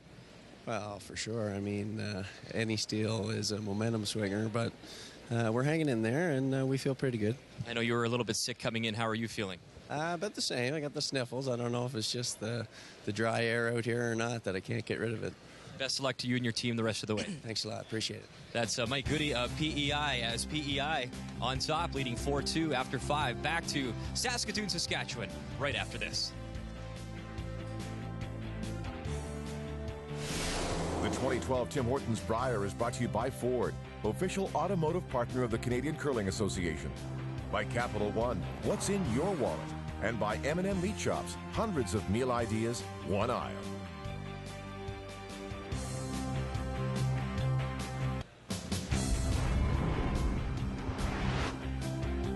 Toyota shot his team from Carl Moncton off to an 0-2 start, but they're giving Alberta and Kevin Cooey a run here. Final stone in 5, a very tough tap back and a potential for 2 here, Kathy. Well, it is, because it is the Alberta stone, the red stone at the back of the 4-foot that is shot. So he needs to tap his own back far enough to tap that red stone back. That nice easy weight, there it is, and the tap, that's for 2. Beautiful shot to move it enough. So they are tied up at 3 after 5. Kevin Cooey, former champion, he'll have hammer as they get underway in 6. And here's a look at the sheet on sheet B, and look at the yellow stones. Rob Fowler drawing against a mess, and as our producer said, Kathy, just an easy draw for 1. Yes, and not that easy. Not at all. Rob Fowler, of course, had that shot for 5 last end. You got to park those things, and you know, you don't know whether that happened this end. Team facing 3 here needs full 4-foot. Yep. Of course, Brad Gushue, Newfoundland Labrador, coming off that extra end loss last night to Northern Ontario. Beautiful draw there from Rob Fowler, so he picks up his single. And they're in a good matchup, too. Tied up at 4 after 5, as Gushue will have hammer in 6. And as for our feature game here on this Sunday morning at the Credit Union Centre in Saskatoon, Saskatchewan, it was a blank end for Northern Ontario. Brad Jacobs retains the hammer, down by 2 here in 6. Yep. Hi. All you got, guys. Yep. Get it over there. Yep. Yep. Come on. Yep. Trying to work to get it to the center. Don't want to leave 2 corner guards for Northern Ontario. Like that? Not really. Well, then, here? That or ours. I don't mind the yellow because you can get shot, eh? I like around the yellow. Around the yellow? Around the yellow? Yeah, we could get shot. Northern Ontario not particularly concerned about that PEI stone because of where it is in the house. If you move that stone up that distance in front of the tee line, now it's something that you have to be worried about. It's in your way when you're trying to get around the corner guards. Line looks good. It is deep. It is Lots of not room. something Northern Ontario Lots of will room. worry about until much later in the end. Lots of room. Got room. Still wait, bro. Good line. Here comes. Still there. Weight's really good. Line's good. Line's great. Yep. Hard. Yep. Yep. Whoa. Okay. Well, before the throw, you watch the brushers. Yellow. They'll see which way he's going to go Around the around. yellow? Yeah, we can get shot. And when they decide that they're going to go around the side that I'm looking at EJ, they want the sweeper that is closest to the rock to have that horsehair or hog hair. Yep. Whoa. Yep. Whoa. And as we see the run back, what difference does that make, Kathy? The horsehair or just the synthetic brush? It's this, well, one takes away the frost and the other one is warming the surface. But in the case of this team, which is such a great sweeping team, they're looking for more finish. And the sweeper that is closer to the rock is the one that sort of directs where that stone will go in terms of making that finish happen. Hard. Wait there. You okay? Back line. Both those yellow stones fully exposed. Roll in front. Still gotta Roll hit in front. it. Still gotta hit it. Take it. Wow. Okay.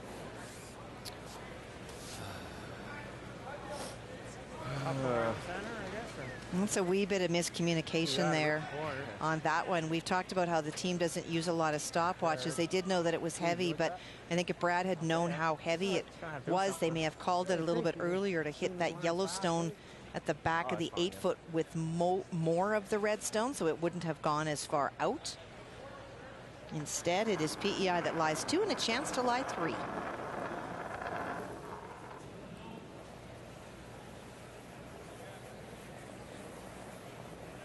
Line's pretty good. Line's coming. You gotta finish it? Yeah, a little. Yep. Nice and tight. Yep. Oh. Yes. Real tight. It's top 12. Okay, it's good. On that.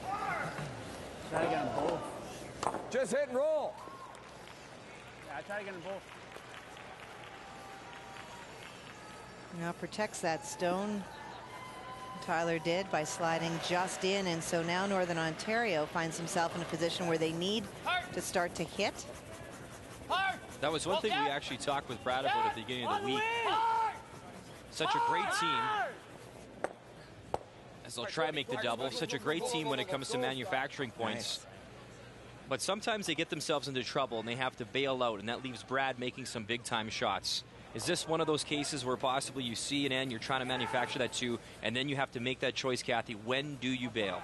Well, you do, because for Brad Jacobs, you know, we've talked about the momentum shift, and you talked at the break with Mike about that.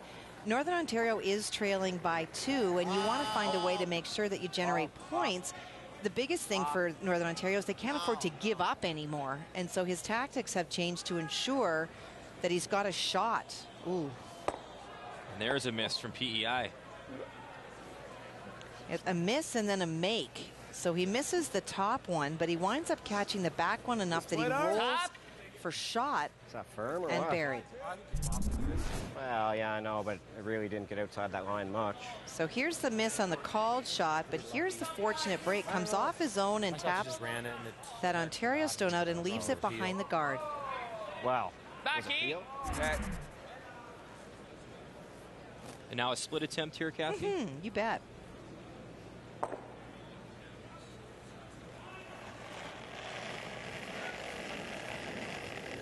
Good weight. Back 8. Yep. Well.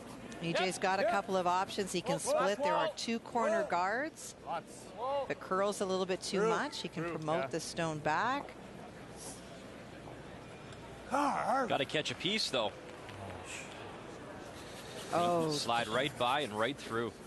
And that is a huge mistake. When you're playing splits or stones like that, you never want to throw enough weight that if you happen to miss the top one, that you go through. And you saw how easily he went through. That was closer to hack weight. Well, they said through. If he touches this, these stones are going to go very, very far. He just misses it. Fair more, Mike. Yeah. But goes through by a lot.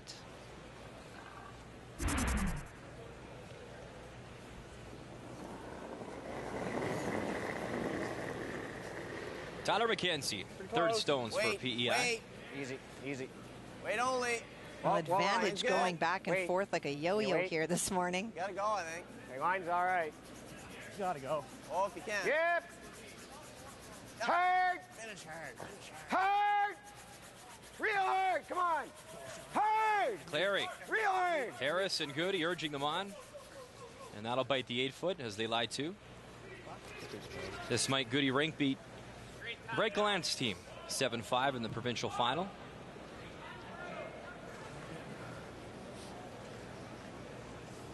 And of course their coach is Peter.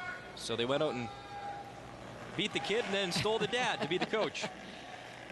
Well, and that young Gallant team is a team that I'm sure that we will see in the Brier someday, very soon. No disrespect to Mike, but it is a young junior team that has done so well. Even Mike had admitted that during the interviews when we kick off the competition, that is definitely a young team that'll be a force to be reckoned with in years to come, of course, as they improve and gain more experience. Get inside. And here's a look at how they got here to the Tim Hortons Brier in Saskatoon. Beat Rod McDonald in the 1-2 game and then went on to beat Brent Gaudet 8-6 in that final. Of course, Mike Gaudet back here as a skip once again for the first time since 2004 when the Brier was held here in Saskatoon. Good board, I think. It's pretty much available to him. He's going to be able to have about 3/4 from the hack.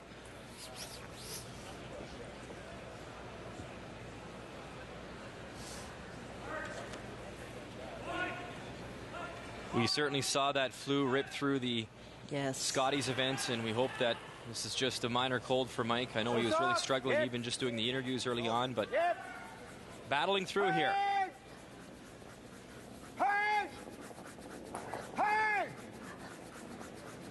Whoa. Hits it on the nose.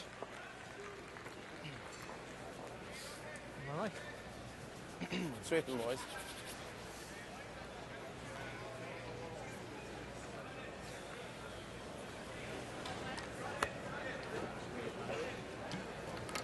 What's he got in there? Try to tuck them up high. Yeah. That might be easier. I like that each. Either that or...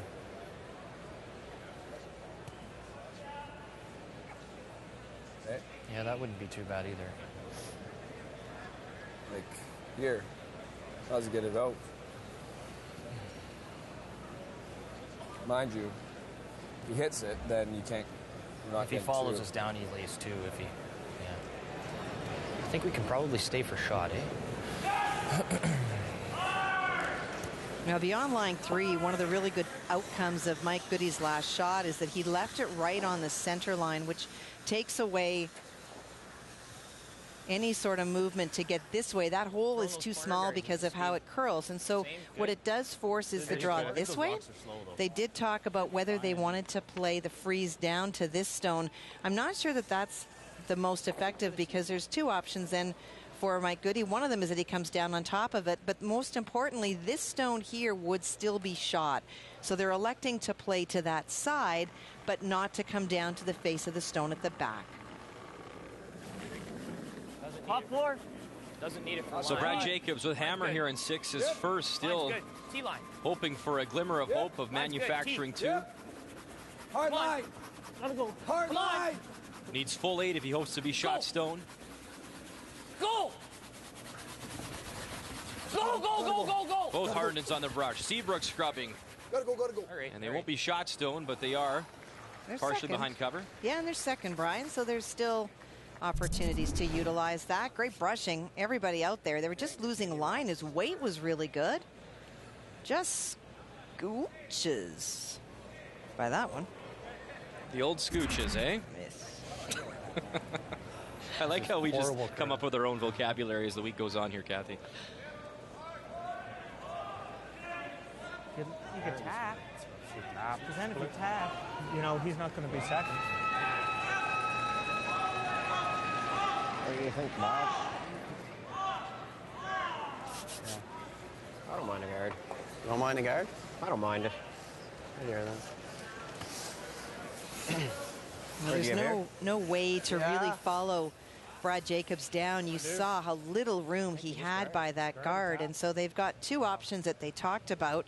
One of them is to promote this stone up even further and use that as a guard, but they have a lot of respect for Brad Jacobs' ability to throw big weight, so instead what they're electing to do is to throw the guard and protect that shot stone.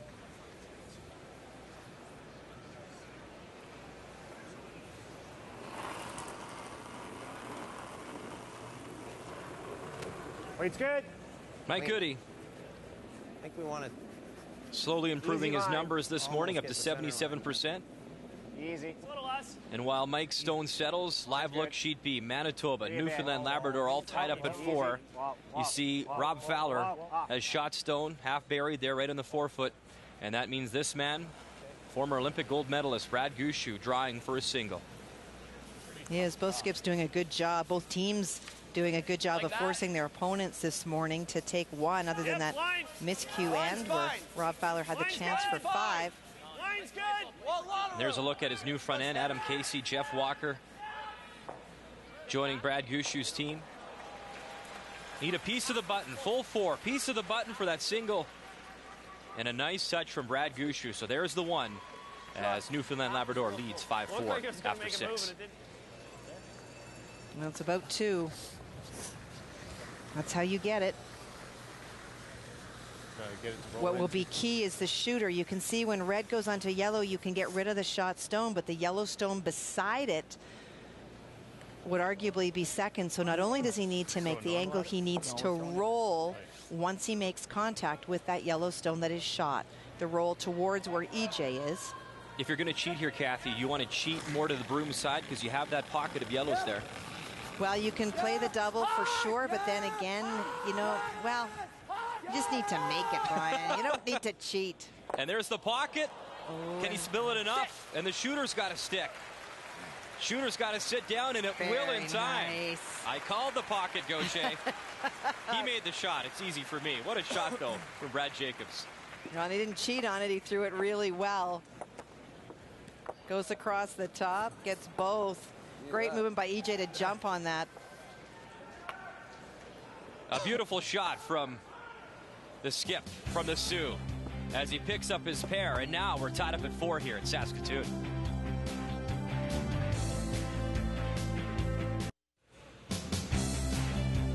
There's a look at Brad Jacobs making a nice run back double to pick up his pair and tie things up with PEI at 4. And we talked about his incredible run when it came to provincials, an 8-ender that ended up putting him in the final. He won that game 14-3, and Brad talked about it. It was just a case of our team made all of our shots, and Tim's team made no shots. And I threw it on the positive side, maybe a little bit inside, and the sweepers pounded it, and we made the shot for 8, and it was cool. And Tim Phillips' team, I got to give them credit. They were really good sports about it, and they were trying to play a shot in order to steal a point that end, and they missed it, and we capitalized and got 8. So, hey, we'll take it. And that's the way an 8 should be scored, and we talked about that earlier. So hats off to Phillips' team. It really doesn't matter in a provincial playdown if you're desperate to steal a point, whether you give 6, 7, or 8. If you're trying to steal, 1 is what you're looking for. But kind of cool for him to be a part of it. It's like a hole-in-one. Special moments.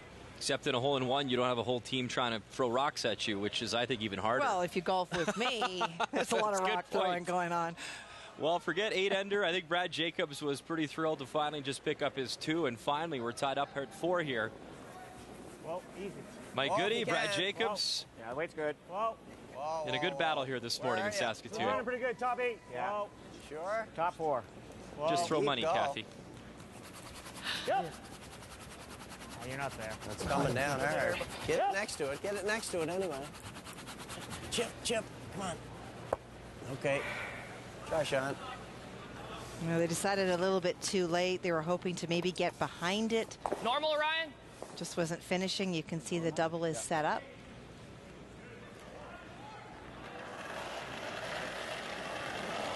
Yeah. Well, yep. Well, yep. Well, hard. Yep. Ryan Harden gets 1. Just wallpapered that guard. We did.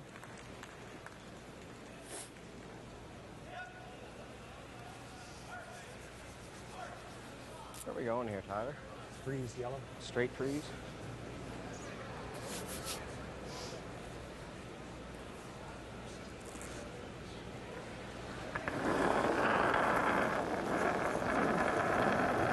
I'm heavy. Room. I'm heavy. Back 8. Back 8. Yeah. Go then. We're there. Yep. The line's good. We're there. Yep. Whoa. Back 12. Yeah. Shuttle bump. Okay. Well, Tyler knew when he let go, and the team conveyed that information that he was back 8. He certainly was. Back 12.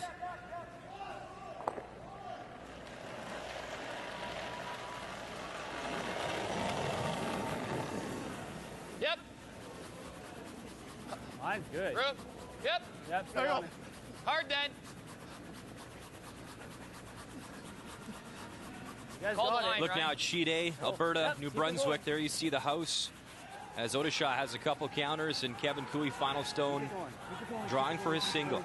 New Brunswick certainly done a great job today of forcing Kevin Cooey to make some big shots. Some he's made, some he's not. Go straight, no back. And yet again here in the sixth end, he's facing 2. Kevin Go Cooey, backing, of course, go Pat backing. Simmons, the new addition. No backing. At third, holding the broom, Carter Rycroft, Nolan Thiessen out of the Glencoe Club in Calgary. And a nice draw there, so they lead at 4-3 after 6. Yep. Nice. Yep. Yep. Whoa. Whoa. Whoa. Whoa. Whoa, guys. Whoa. Whoa. Back line. Whoa. Yep. Yep. Whoa. Whoa. Whoa, whoa, whoa, whoa. Go shot. Lovely touch. Yep. And now PEI looks to be lying 2. Not it. Yeah, I like that. I like that. Ryan's wearing pretty straight. Okay, it's 3 thick quarters? half. 3 quarters? Thick What? half? Yeah, okay. Red onto the 2 yellows. Reminder, there is a guard out front. Normal weight.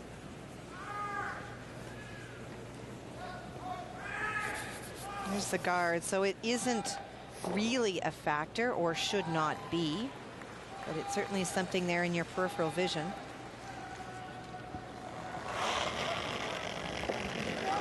Yep. Yep. Yep. Gotta go! Yep. Gotta go! Yep. Gotta go! Real hard. Gotta go! Run it back. Avoid the jam at the back. PEI still lying 1. Curl just a wee bit too much.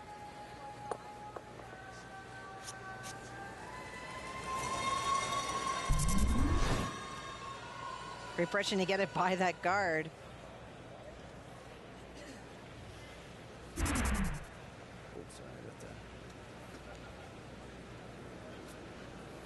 That would be happy with the draw. That'll give us 1, 2, 3, will it? Yeah. It's a little early. It is early. I'm pretty I happy like with the coming draw. in again. Yeah. I don't like that. I agree, it's early. Top eight's good too, right? If you do hit that back one, you're correct that you would be lying 3, but 2 of those stones would be at the back of the house. And at this point, we're still on thirds for stone in the case of PEI. Lots of time. Tyler's able to bury one here, puts a lot more pressure on Northern Ontario than a wide open stone at the back of the house. Yeah. Yeah, line. Where? Room. Tyler McKenzie at 69% thus far. Whoa. Whoa. Go now. Yep. Go now. Yeah. Go now. Go now. Hard. Hard. Come on. Hard. Hard. Go. Real hard. Go. Clary Harris dragged that, just biting the 4.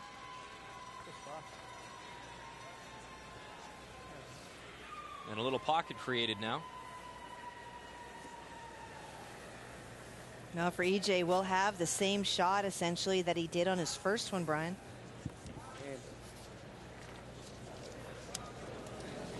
Let's go, buddy.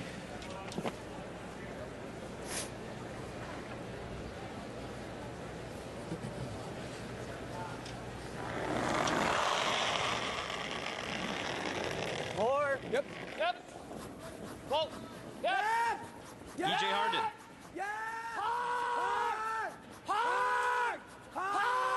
Get it by the guard again, find the pocket, and they spill 1. Won't quite remove that other yellow stone, but now it is Northern Ontario lying 1, maybe 2.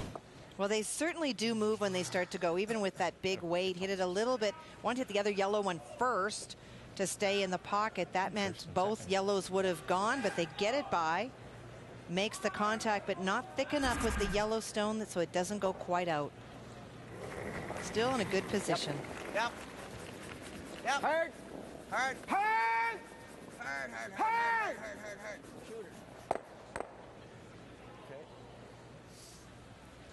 Just misses, but opens up the front. And just a reminder, it's the NHL on TSN today, 12:30 p.m. Eastern Time. Bruins taking on the Rangers. Boston with a bit of a blow, of course, an injury to Tuukka Rask. Rangers having a great season. Maybe a young hockey fan in the making right there. Enjoying some curling here in Saskatoon on this Sunday morning.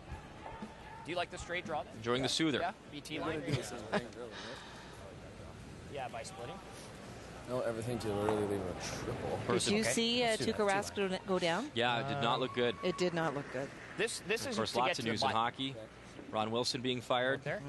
Randy Carlyle taking over. I remember Randy still from his time with the Manitoba Moose in Winnipeg, of course, your home city. You bet. He was the head coach and, of course, president, GM. Who did he play with before that? Yeah, we wanted T. Brad? Yeah?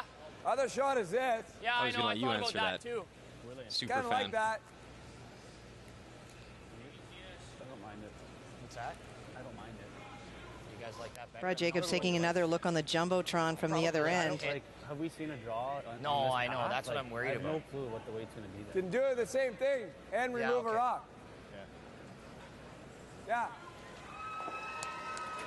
Really some concern this morning with this sheet. We've not really watched a lot of play on sheet D. The crowd side, right beside the board, sometimes does generate some very different air movement on that half. That's the side of the half that Brad Jacobs is playing in, and they're just really concerned about if they decided to play the draw instead, what would it do? And we have seen some funny things happen this morning with some of the draws. So he's electing to play the hit instead. There's been a lot of hits played in this spot, including by Brad. Scotty. Should know the path. Scott. Whoa. It's 1st and 7, the hit, a little roll behind cover. It's a lovely shot. And now a little bit of heat on PEI once again. Couldn't have drawn that to a better spot. Yeah, I know. Shit, my shot. That was a call. I like that call Yeah. too. The draw was too much of a guess. Exactly. Good shot. Good call. And you're doing the same thing, Yeah, right? yeah. And And a look now at sheet B, Manitoba, Newfoundland, and Labrador in a great contest as well. Final stone on the way for Rob Fowler out of the Brandon Curling Club in Brandon. And there you see, looks to be a quiet hit for two. It sure does. A chance for him to take the lead yet again. It has gone back and forth in this game. A relatively simple shot. Beaks it for the deuce, and he does.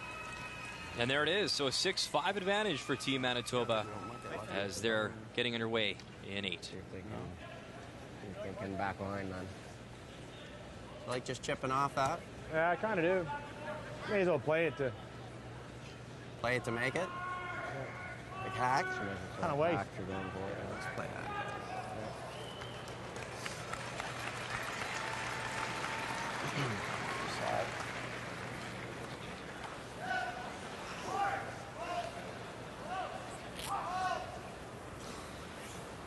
They're playing the hack weight shot with Last Rock. This is also very much an option. We know that it curls a lot.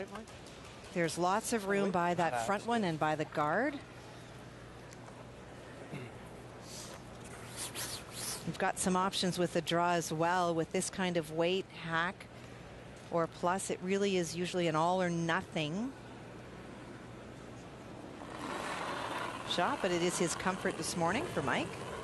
Wait's nice. So his first Middle here in turn. 7 Close. with Hammer. Yep. In a 4-4 tie in Saskatoon. Whoa, yep! Whoa! Whoa! Yep! Whoa! Yep! Hard! Yeah! Hard! Hard! Kidding. Yeah, they were hoping to catch it very thin, essentially a redirect from the first one to the second. Caught it just too thin.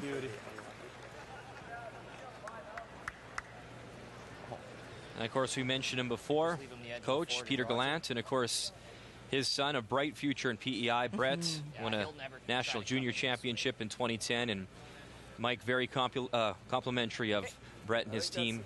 I think that's Definitely the future of curling out there, and I'm sure we'll see him on the national stage sometime soon. Him something and like, yeah. Yeah, right guard. Straight guard? I like guard too. Tough draw way out there, eh? Yeah, we get one. Live look on sheet A. Alberta, New Brunswick, Alberta, the Red Stones. You see Kevin Cooey has one right on the Tim Hortons button. Terry Odishaw, We just get to know out of the Curl Moncton Club in Moncton, has been giving the former champs a great game. A lot of rocks in play. Okay. Terry just confirming from the hack if he comes down to the face of that stone, if he would be shot. The answer was no. He does need to tap it back just that wee bit to get shot as Brad Jacob throws. Whoa! A little bit early. Whoa! Yep! A little bit early. Whoa! Halfway. Yep. Whoa! Yes! Yep. Tight. Whoa! Yes! Big. Yes! Whoa! Whoa! Sweet. Terry Odishaw sneaks through, moves the red stone, and moves it enough. So a single for New Brunswick, and they tie things up at 4 after 7. Meantime, in our feature matchup, Brad Jacobs throwing the guard up. And you see the situation for Mike Gaudet now. And I like that call very much. They were looking about bringing a stone in, Brian, and they don't need to. They finally tied the game up. You've got 2 in great shape. Force your opponent. You like the draw at all? Are you got a draw, or you got the raise, or even crazily, you'd probably have an out turn here. But it's pretty tight. I think it goes. Draw is probably the smartest shot. Think that's there? See, the thing I like about this is you can come into that. Yeah. You can come into that. I don't so know if you could. I don't know if you could broom that. Probably. You have to get outside the bus. Yeah, well, that's what I was thinking. It's for 3. Piece of 4 though, you only cut them down to 1. But it's a steal too. You're either going to outdraw both of them or none of them either. It's a money shot here if you don't finish one. Let's try it. Here you go, Mike.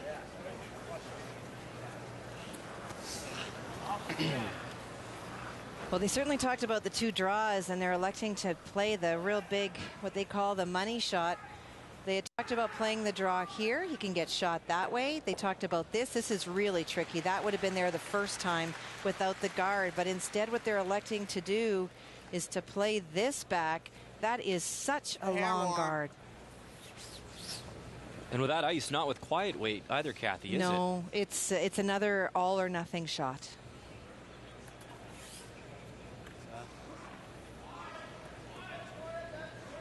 So Northern Ontario lying those 2 red stones.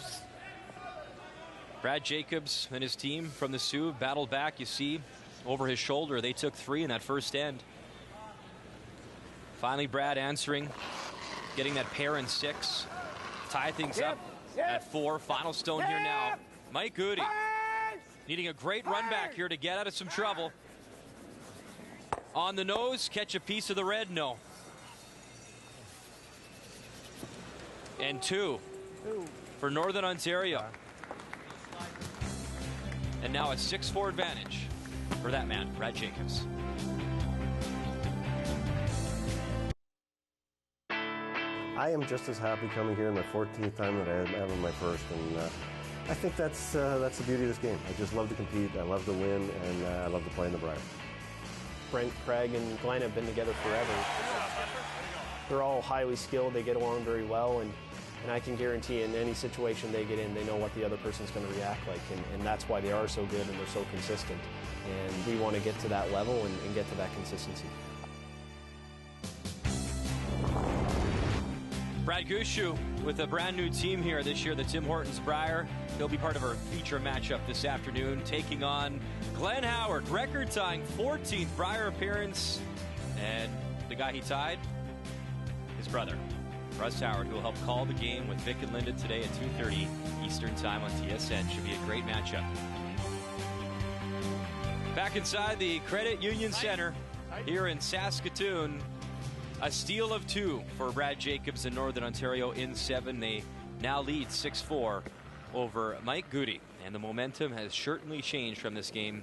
Of course, it was Gaudet coming out, taking that 3 spot in 1. Good line, but nice slowly and tight. but surely, Northern Ontario, despite some frustrations today, Kathy, have really found their game here and now have the momentum. Well, they definitely do, and it's a combination of them making some shots, and in my opinion, Mike Gaudet calling a very low percentage shot on his final one. If he plays a draw, he's made some really nice draws today.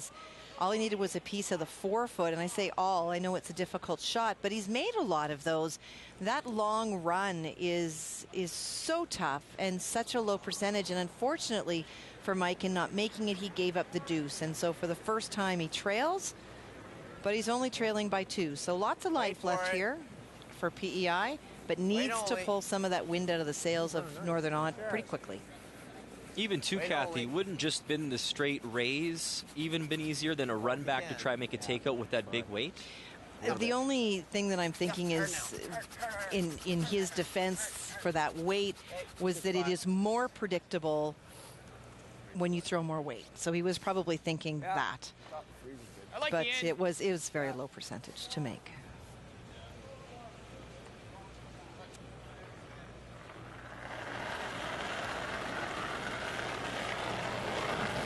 Got room. Just line for now. Good line. Yep. Still there. Room. Oh, line's good. Room. Clean. Coming down. Room. Yep. Yep. That's coming down. Go. Yep. Hard line. Yep. Room. Room. Hard. Yep. Yep. Yep. Want it. Whoa, whoa, whoa, whoa, whoa, whoa. Shot's good. Okay. And nice to see that Kathy Gauthier's fan club has arrived from wherever. I could have actually used that look after 20-some straight days of the Olympics. I could have used you looking like that. Blues Brothers are in the house. I don't know if it's bright in here or just a rough night last night at the Patch for those gentlemen, but great crowds in Saskatoon and looking forward to a great week here. And they have been very lively, which is also really fun for the curlers when you've got a very animated crowd. Very knowledgeable crowd here cheering for all teams making great shots. Stay with the shooter there, but... Yep. Whoa. Yep. Whoa. It's good.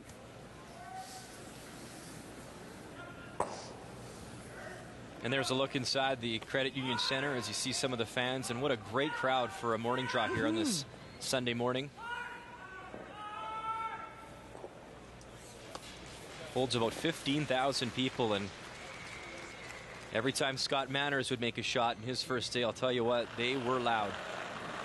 They were, and I know that the numbers is something that Hans and Jamie are concerned about as this week progresses and the temperatures get warmer.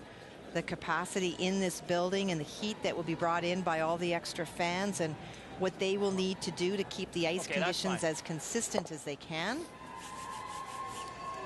And it's tough because they're always trying to anticipate what the crowd will be so they can adjust. So you've got Hans with his Tim Hortons on the right and Jamie Barassa. What do you like? Sitting down, watching the computers at all times. Play that or same shot. Very, very talented and Hans looked like he's getting a sponsorship for Tim Hortons there. He had the cup up perfectly. That was well done. Like that? Yeah. No, they're great. Yeah. And they're great with us, and we really thank them. They're very open and honest all the time about what they're dealing with so that we can share with you when we see things going a little bit wonky. Normal. Normal. Whoa. Whoa. Never. Whoa. Never. Never. Tyler Harris will get the one red stone removed.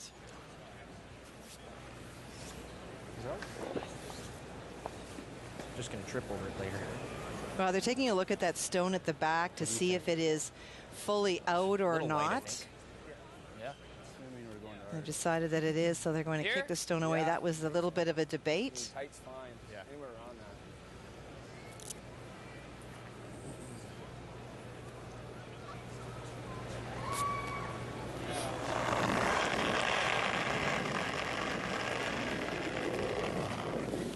Got room. Yeah, I think it's there. Room. Well, To it. Room. Top four. wow, Top four. Room. Got it, curl big time. T-line. T. Room. Top four. Room. To Got it. a curl. We're to it. hot. Coming down a bit. Still there. Yep. Yep. Whoa, whoa, whoa, whoa. Okay. And then it picks and goes straight sideways at the end. Time now to compare the thirds, Kathy. We talked about this being a key matchup with 90% in his first game at EJ. Numbers a little bit lower today, and that was partially the struggle with where to put the broom earlier. Tyler came into this game with a 74% average, so he's a little bit lower than he was. If there was a plus-minus awarded right now, the plus does go to EJ Harnden. Player comparisons are brought to you by Capital One. What's in your wallet? And a live look now on Sheet B. Manitoba, Newfoundland, Labrador, Redstones belonging to Rob Fowler. And he's got both there, top four. Final one on the way here from Brad Gushue. Nose hit for Brad would give him the single.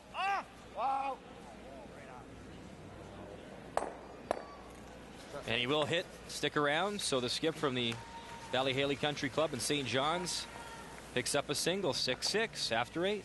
Quite the duels going on out here this morning. Lots of really good tight games.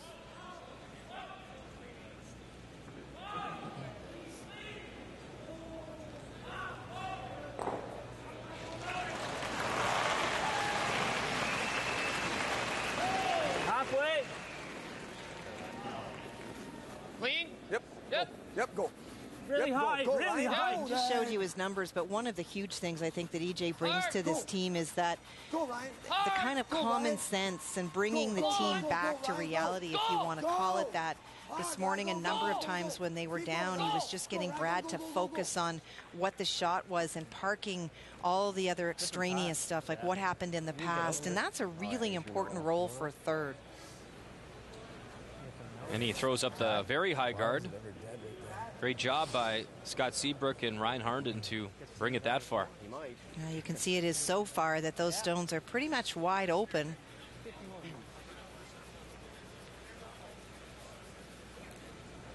Timeout. Timeout. Oh, much.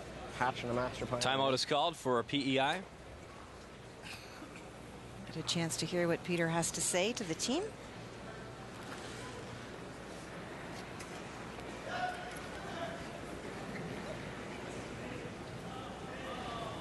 Each team gets 2 timeouts of 90 seconds each. There's lots of room. I like that with hack. Play it, just stick it around the guard. Nose, eh? Yeah. If it hangs and you jam it, you can roll your shooter over to there, then you're 2 and 3. He's got to make a decision. And then the guard's so long, you can get at the other one either way. Either way, yeah. 2 and 3. He's probably going to hit. So should we just play to hit and roll anyway then? I think you stick it. I think you put aim for nose, and then you should be able to get nose. You only want to play that way if you can spill that into the open. Yeah. You know, because if you jam it on here and leave your shooter behind, you're kind of taking away that side almost, honestly. You mean spill number 5 there? So yeah, you want to hit the high side. Yeah, just high side and roll and then bite the 8-foot with that. I like that. And he's probably going to play you, and he's going to make good. Might leave you a double. If not, then you want to roll away. What's that? You want to roll away? Is that what you're saying? Well, just hit it on the high side. Just a little bit high side. Yeah. Just hack then. Like just here, right? Make sure you're hacked though. Well, interesting discussion. I think the team was notionally thinking about making a play on the red stone and leaving their shooter there. So red goes on to red and 1 goes away, you leave your shooter there. Peter's advice was that if you hit it on the high side, you roll your shooter behind the guard and you're lying 2 and 3. And now all of a sudden Brad has to worry about it, and maybe you get a chance to get 3 back in rather than leaving your shooter there if he guards. Now you're trying to play a double bump or something like that. So this is an easy weight hit, but more importantly, the shooter to roll behind the corner. Whoa.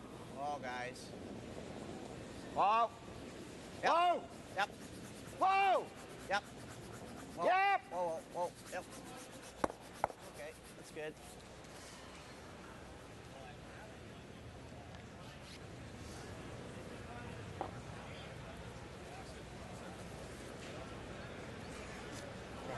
If we guard it. Roll to here is not bad either. This is the shot, though, right? Yeah, I think that's the shot, though, eh? It's steep. I don't mind hack. Ryan's didn't do much. Theirs isn't doing much down here either. Okay. Hack? Okay.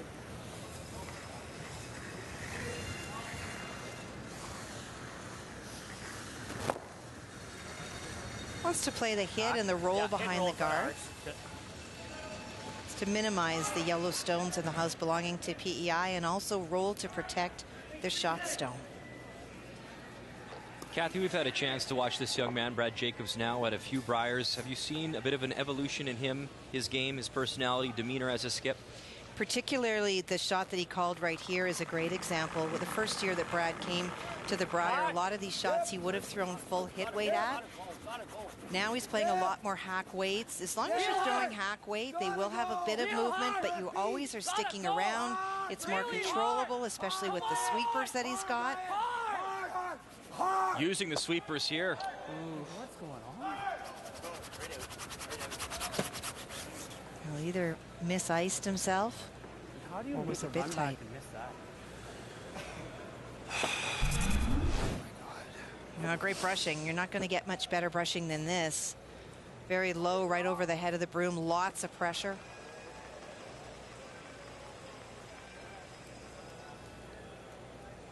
There I see the frustration from EJ.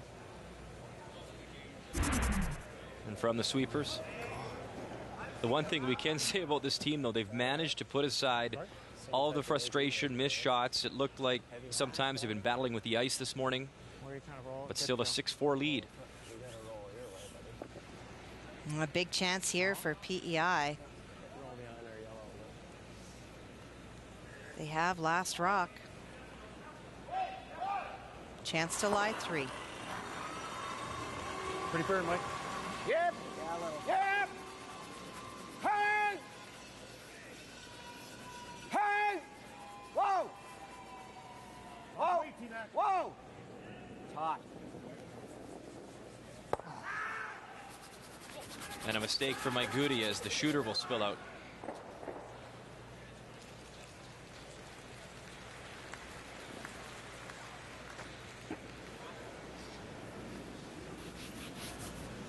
So a couple of missed opportunities here from both skips and 8. Well, now for Brad Jacobs lining up the double.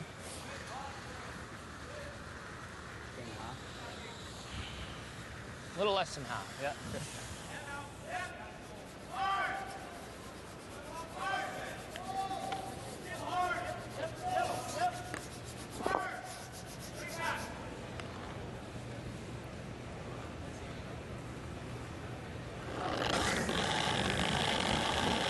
Brad Jacobs, final stone for him in 8 without hammer, leading 6-4, playing the double. Here comes a missile. Got one, roll it over. Won't get 2 and won't stick around for shot stone, and now a draw for 2 for PEI. Terrible.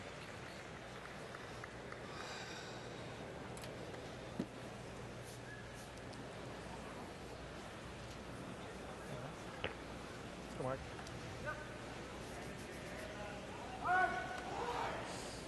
Give you the same? We're good?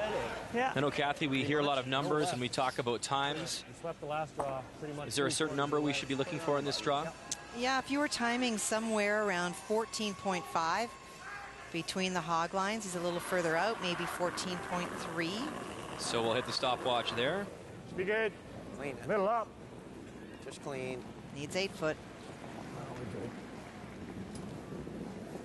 Well, if you can. Go, yep. Line's fine. T-line. Line's fine. And we hit the stopwatch there, and I got 14-1.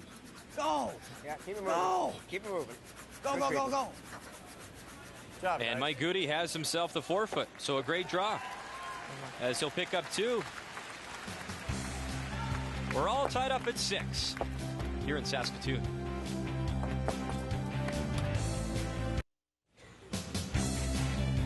It's time now for the M&M Meat Shop's Final End Challenge. After the game, go to www.finalend.ca, enter the secret word for a chance to win a trip for 2 to see the 2013 World Junior Curling Championships in Sochi, Russia, home of the 2014 Olympic Winter Games. The first 100 entries have a chance to win a $50 M&M gift card. All participants will get an M&M discount as well. We will give you the secret word a little later on in the broadcast. Back inside the Credit Union Center, Mike Gaudet picking up his deuce in 8 Good line. to tie things up at 6 with Brad Jacobs and his team from Northern Ontario. And it is Northern with the hammer here with action. underway in 9. Here it comes. It's all there.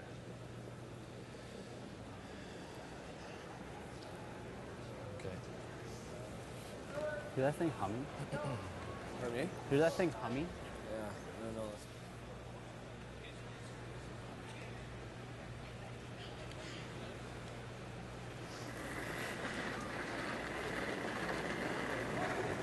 So, Kathy, despite the frustrations today, Northern Ontario has to be happy with their situation, though. 9th end, have hammer, tied up, really still control the flow of the game. See, now, by that comment, you would be a great team player to have, because that is absolutely how they should be thinking about it. Just that they are tied up with Last Rock, they should be thinking, this is the 9th end, we'd like to take 2. Okay. But you know what? It's easier sometimes up here to say perspective, but sometimes on the ice, it's very hard to park opportunities. They certainly had one last end. Brad either under-icing himself or under-throwing it for the ice that he had. The PEI let them off the hook a little bit. It's been a really back-and-forth game. Neither team demonstrating very loudly that they want to win this. Tons of room.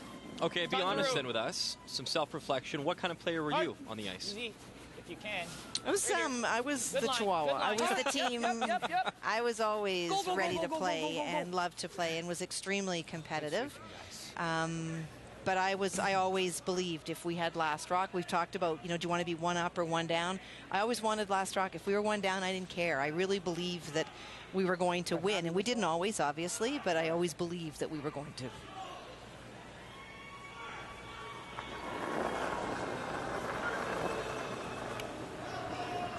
And a close game between Alberta and New Brunswick this Sunday morning as well. You see the New Brunswick Stone on the forefoot. Final one on the way here from Kevin Cooey. Lead out.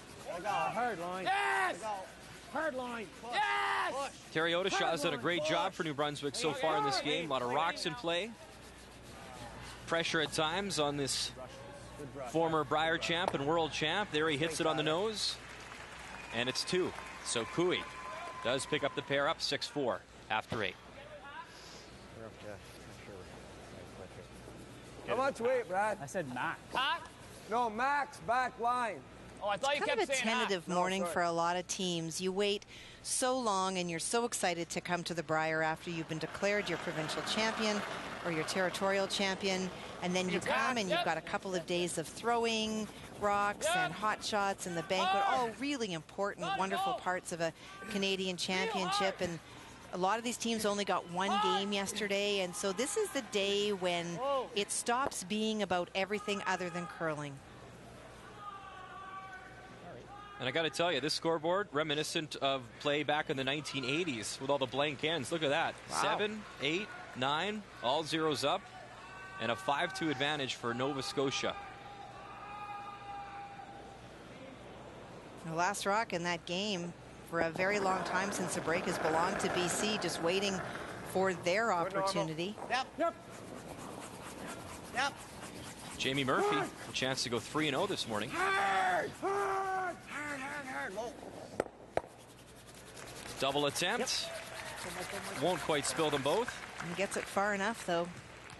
Certainly far enough for now. Normal. So we just mentioned Jamie Murphy leading Jim Cotter of British Columbia. Well, he's atop the table so far at 2-0. Great battle right now also underway between Newfoundland and Labrador as they're taking on Team Manitoba. Keep in mind, they still have 2 of the big guns, Alberta, Ontario to face as well. They're tied up at 6, so some close games this morning at the Credit Union Center here in Saskatoon. Yep.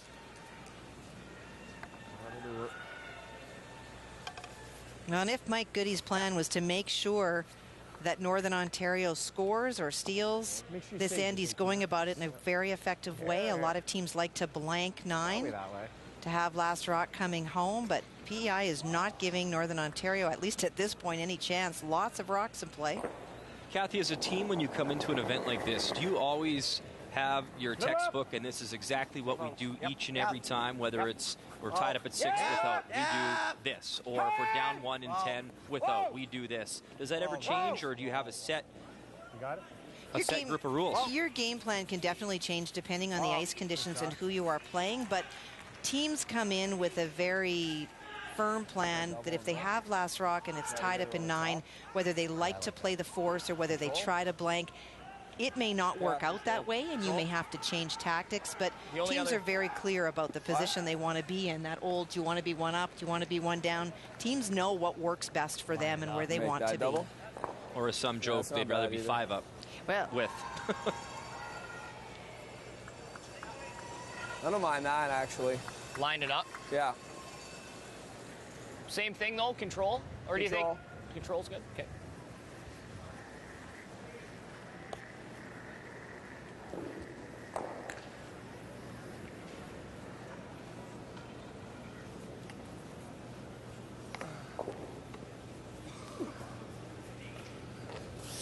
You guys like the in turn, the out turn here? Like, I gotta almost air that guard, really. I actually like this double on the left and rolling in. Pardon me? I actually like this double on the left and rolling in. Takes away that one that's buried, you know? We're gonna try to line it up on the one that's buried and make the double on the back. Oh, yeah. I'm just wondering if the out turn's a better way to go. Oh, okay. Yeah. Like, as they make a decision, of course, there you see the brooms switched once again, depending on the turn they want to throw, as Kathy had talked about earlier. Live look, Sheet B, Manitoba, Newfoundland, Labrador, and look at the yellow stones that Brad Gushu has. A wall of yellow. And Rob Fowler dealing with that situation as he gets ready to settle into the hack. EJ trying the double, gets one, gets them both. Yeah, it's not bad. PEI still shot stone. EJ was hoping not to roll that far, wanted to be between those two yellows to line up a yellow-red-yellow combo for later. So watch Robbie Fowler throw some pretty big weight on this. Yeah! Derek Samagalski, Richard Deneau. On the brush, you hear Alan Lyburn calling him on by the guard. They'll take 2 away. But a steal of 1 for Newfoundland and Labrador, so it's Brad Gushu, a 7-6 lead after 9. Rob Fowler down by 1. We'll have Hammer coming home in 10. It was great brushing. He almost ticks the guard. If he ticks the guard, he gives up the 3 spot. Yeah. Throw it real hard and try to get it in this area. You never know. Pretty flat, though, for this distance. 3/4, I think. Thick half? Wow. Let's try to get in the vicinity there. Yeah. He's trying to roll the shooter towards those 2 yellow stones or towards the shot stone.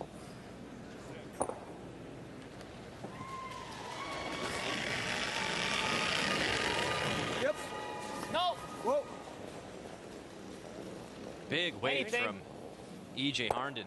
Hits it right on the nose.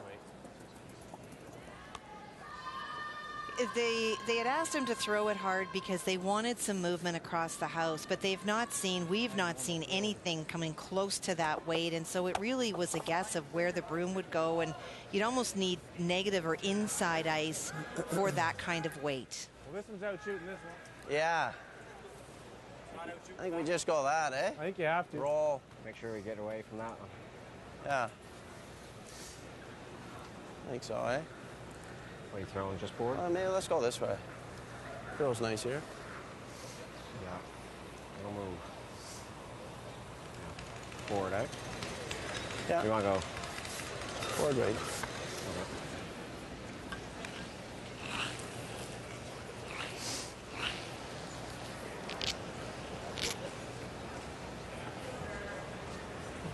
It's only second shot, but fully aware that Northern Ontario could bring that stone into play, electing to hit it.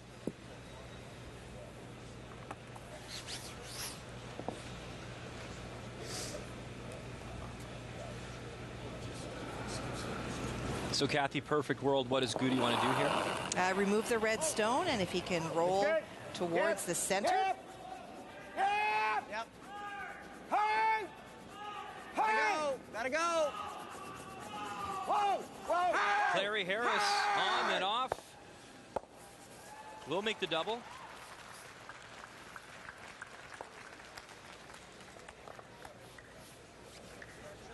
Rush. Well, he didn't get his roll in, and so now all of a sudden that double could leave. We weren't going to even out count that back one staying on it, so. Oh, I know. Northern Ontario line two. Doubles there too, if it moved early. He's able to roll on just that wee bit. You can expect much more normal weight here from Brad Jacobs as compared to what EJ threw on his last. Now the key here is to get a bit of a roll to make sure he's 1-2. Well, first the double, and then you'd love to roll on to make sure you're 1-2, Brian, you bet. Hard. Yep. Whoa. Hard. Whoa, yep. Hard. Yep. Hard. Yep. Whoa. Yep. Yep. Yep. Whoa. Whoa, yep. Rolls in, gets the double, and there it is. Perfect throw from Brad Jacobs. Gets the 2. Roll. Make one, flash one, make one. At least we knew it was close. Well, consistency, maybe not the type of consistency he wants. Well, and he has made some lovely shots today, but he's also missed too many for his comfort. He knows this. Will we have to play a hit and roll in? Yeah.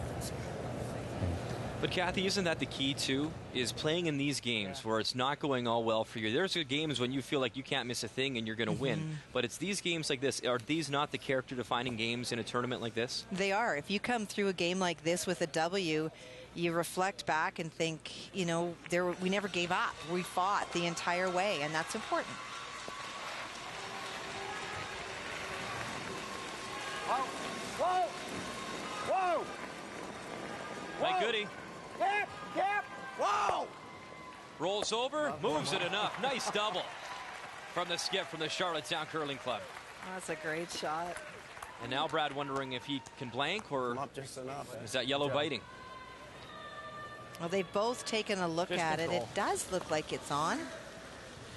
And while they settle in, handshakes. And Nova Scotia, the early story so far has to be Jamie Murphy from CFB Halifax improving to 3-0. And Jim Cotter falls to 0-2.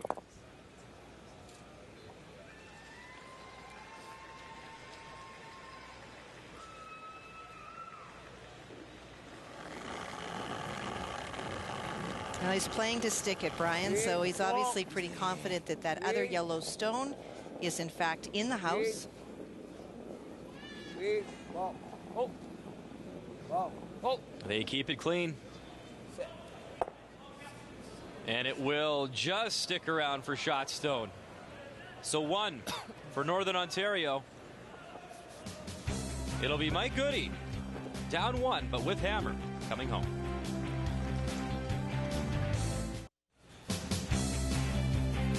Just a reminder, make sure you go to www.finalend.ca, enter the secret word for a chance to win a trip for 2 to see the 2013 World Junior Curling Championship in Sochi, Russia, and the M&M Meat Shop's Final End Challenge. The secret word is end.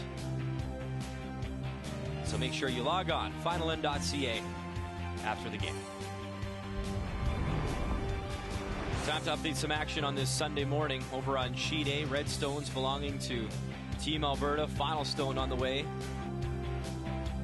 Team New Brunswick, and the skip Odisha giving Cooey a great run today.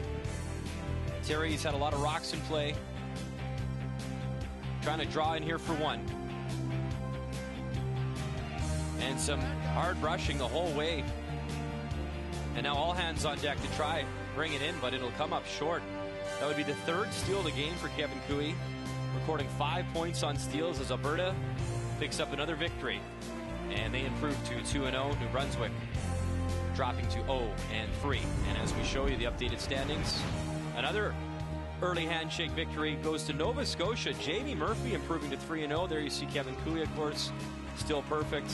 And a close one also being contested this morning on Sheet B between Manitoba and Newfoundland and Labrador. That's a big game because both those teams still have to face Alberta and Ontario, 2 of the favorites at this year's Tim Hortons Brier.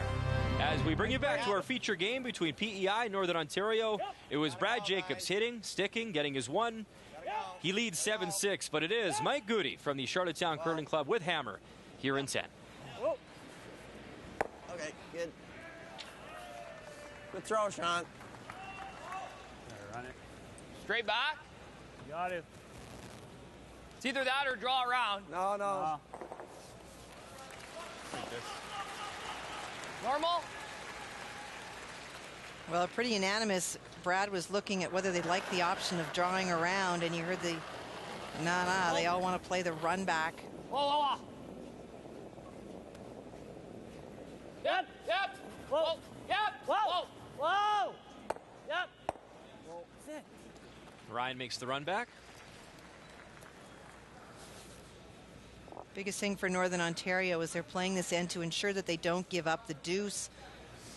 If they happen to force PEI to their single point and they play the extra, they're comfortable with that.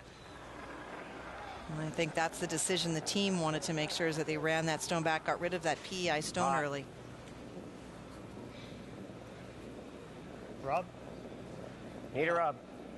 We're all over it. Whoa. No. Oh, easy. Still in We're the all guard. over it.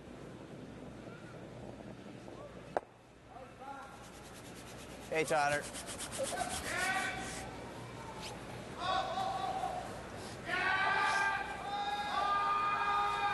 Either that or double peel. You can make the double peel with a gem. That's really good. Okay?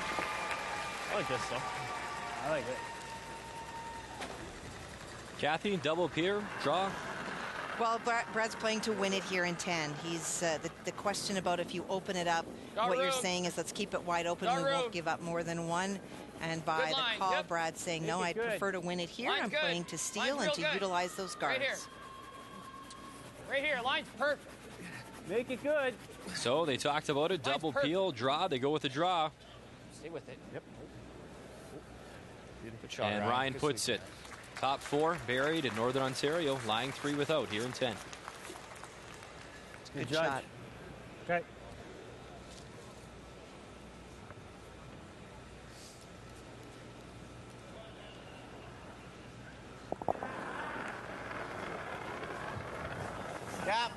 Yep. Hard! Tyler Harris Hard! runs the yellow back, just misses that stone on the forefoot.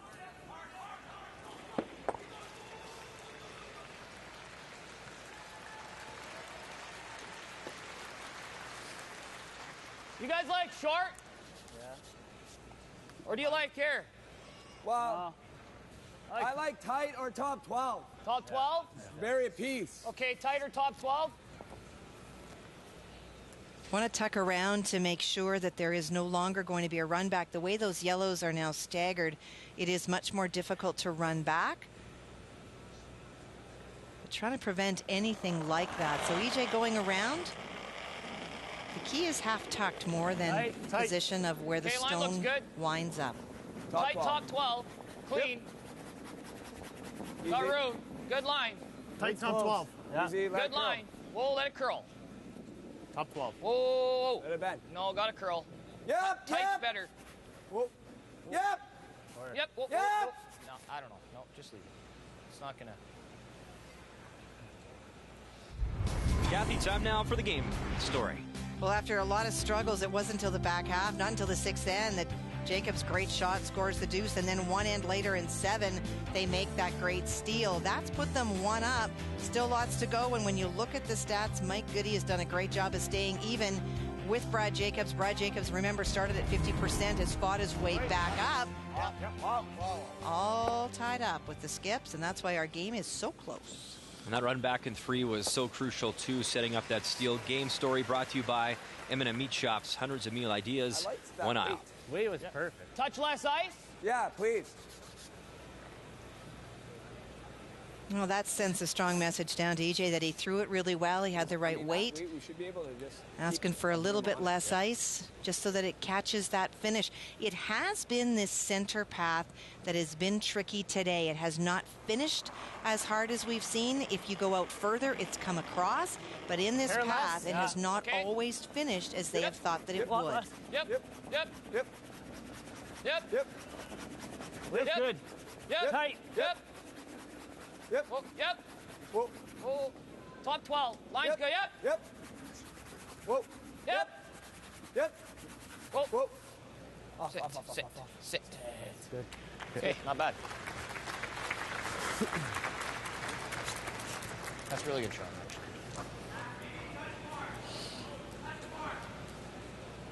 Yeah. And now what do you do if you're Michael Gaudet? Yeah, but I mean, you leave that. Still leave that. Like that? I think you do, yeah. I think you better move the front. Just a shade off nose in the top one. Roll off a bit.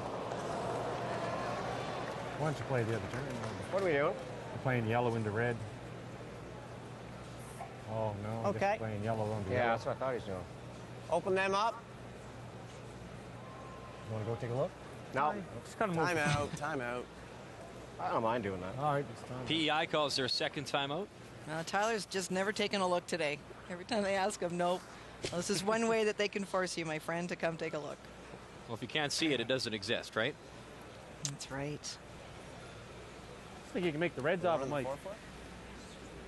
And as they talk things over, a live look, sheet B, Manitoba, Newfoundland, Labrador, a close game all morning long. But there you see Rob Fowler, Red Stones. He's got one back 4. He has the hammer. He is down by 1, but this, a draw for 2, and the victory just needs to bite a piece of the 4 to be sure. Brad Gushue just missed his final shot. Just ticked that redstone. It was buried behind the guard. Just ticked it over, did not remove it or tap it back. So after the seesaw battle, this is, in fact, as you say, Brian, a draw on the 4-foot for the win. Do you need backing or not? Easy. Do we need backing? That's all there means. Rob, a great story, of course, coming out of Brandon. His father, Clean it. Did it go? Clean it. the last skip from Brandon to come here. And now he's here as a coach. Not a brush to it to clean it, but he finds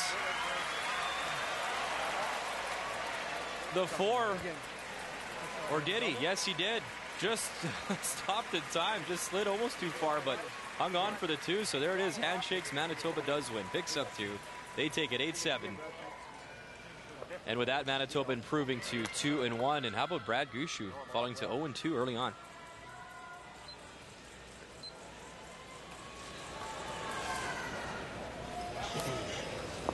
Always a bit of a scary moment, I guess, Kathy, when as a teammate you watch that rock slide and there's nothing you can do about it. Well, and you heard the panic in their voices. You know, do we need backing? Where is it? And there wasn't a lot of communication. Here on our sheet, the communication at the 5th, or rather at the timeout, was to play the in-off. And Tyler McKenzie brings it in, moves that redstone a bit. Northern Ontario still lying 1, but now that yellow rock behind cover. That can be your game winner for sure. He makes this good at that angle. You're going to poke that red one in the open, so it did 2 things. I think we could have afforded being. Opened it up and gave him second shot.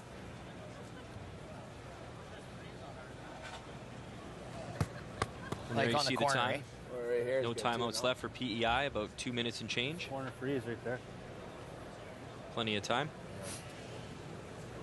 I don't think we want to bump anything here. No. Even if you end up here, it's fine. Right? Well, that's another call, too, if you want. I think you got to be in. What's that? What? I think you got to be in there. I think up here, you might overcurl and leave him a shot in. For right here. What are we trying to do here? Lay 2? Can we lay 2? I don't know if we need to lay 2. No, I don't know if you need to lay 2. I think we just have to be right in front of it on the corner. Okay. He'll probably play a hit and roll, and he leaves us right there. It's a tough hit and roll. Yeah. We bump it. We what bump if it a even foot. if you're, and we're if looking you're okay. just frozen just off nose? Just frozen just off nose. Yeah. That's good too. Yeah. So right there? Yeah. Okay. I'm thinking like about here. Okay.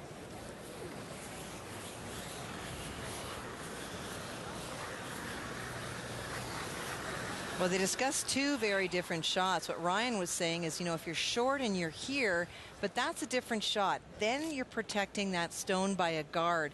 What they've talked about instead is to come right in and try to get to the inside. That would take away any double opportunity.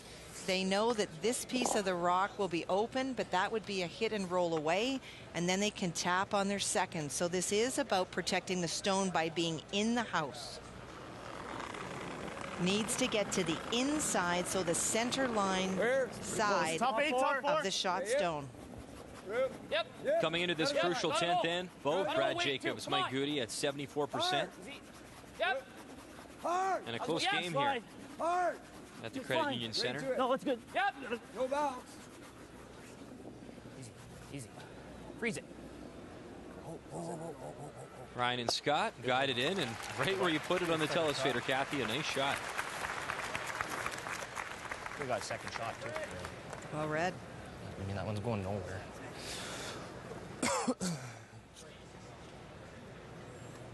Might have to get rid of them all, Mike. Or do you want to throw PO and get rid of them all? Yeah, and he'll. No.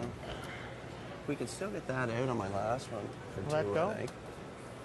If this ain't here, right? Yeah. So you're just thinking like. Yeah. Slide number 2 and 3.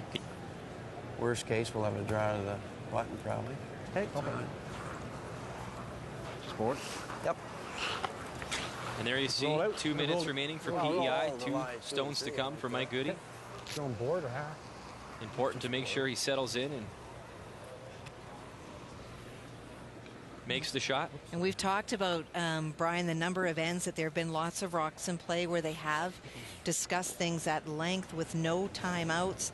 It will be important that PEI leaves themselves enough time to take a look. With last rock, they'd love to score 2, but scoring 1 prolongs the game and continues on. This is only his first. And of course, if you run out of time, you lose the game. Whoa, whoa, whoa, whoa. Whoa, guys. Mike Gaudet. And the shooter will spill to the back of the 12-foot. And once again, Northern Ontario a chance to put the heat on.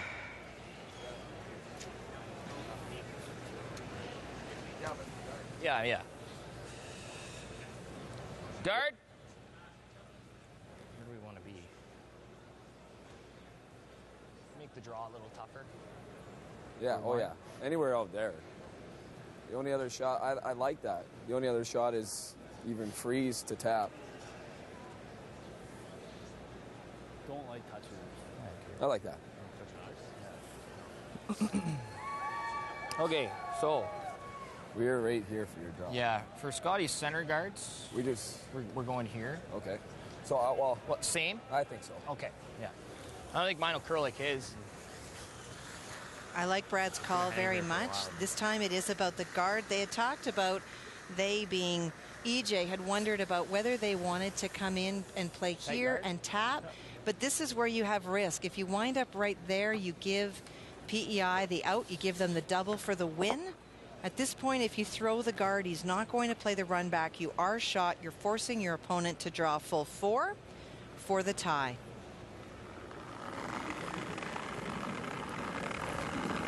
Have we seen Mike make a lot of big draws? I go back to that one end. He tried the really tough run back to make the takeout instead possibly playing a softer tap-like shot. Good line.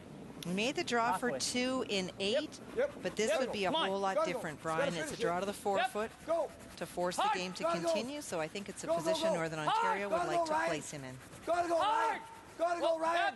Go. Ryan Harnden continues to drag it, and there it is, the broom down for the draw.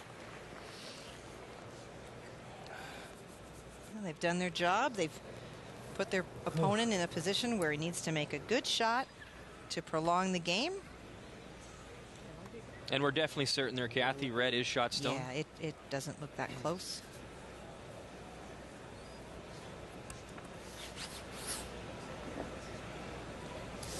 Yeah, definitely red. Great angle.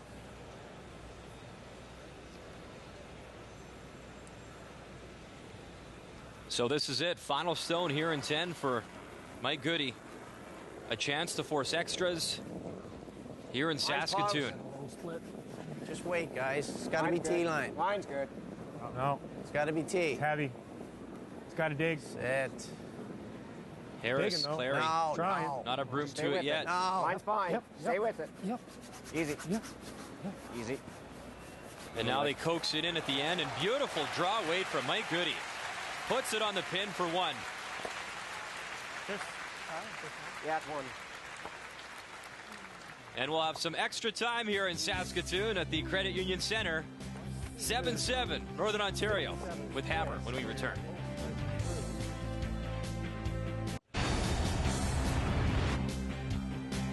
Vic, Linda, and Rust return this afternoon and will bring us this feature matchup. Brad Gushue, 2006 Olympic gold medalist, taking on Glenn Howard. Record-tying 14th Brier appearance as Gushue will look for his first win thus far, 2:30 p.m. Eastern Time today on TSN. And on this Sunday morning, we have some extra time in Saskatoon. A beautiful draw from Mike Gaudet in 10. Finds the button to pick up his single, so we're tied up at 7 as Brad Jacobs and Northern Ontario have the hammer here in a close one at the Credit Union Center.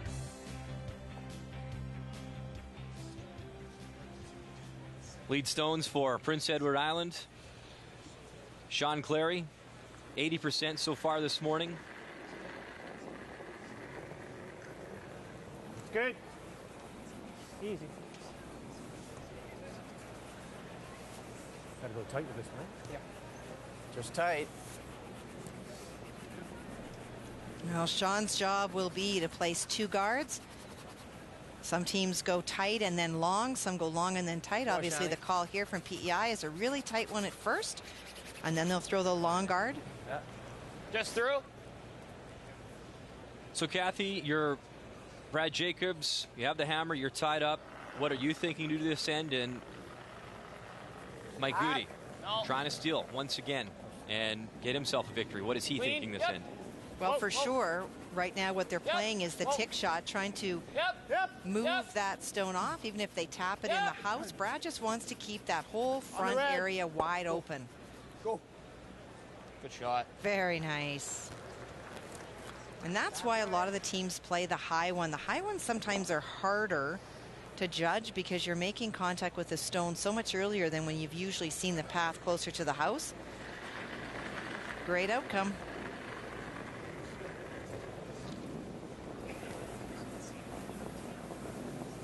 And so for Sean, we'll try to replace what he's just thrown. See if Scott is able to replicate the first one. Yeah, if you can, a little. Yep. That's good, that's good, that's good. Well. Yeah. Scott having a great morning, coming in at 90% as we play here in this 11th end. Whoa. No. Flared it. No, and he said he flared it, meaning his last motion was out. In a way, so he didn't believe he was going to make contact. And so now Brad will want to make sure that this stone goes right through the house. Minimize stones in play. And out on that end. Oh, yeah. And that's what PEI has been waiting for. Short's all right.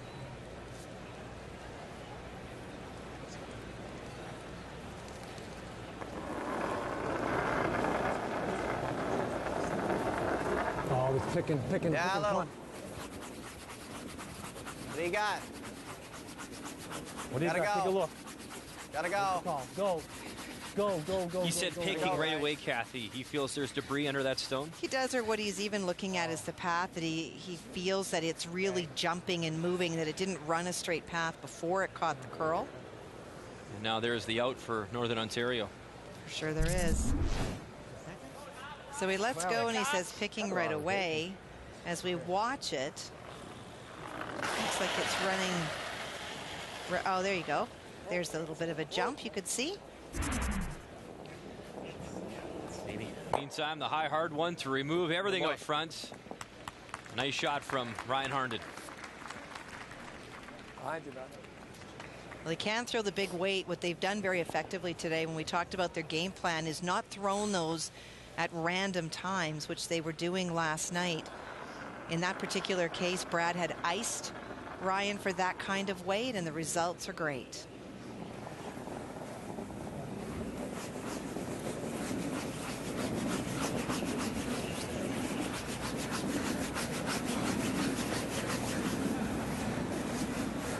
That's good.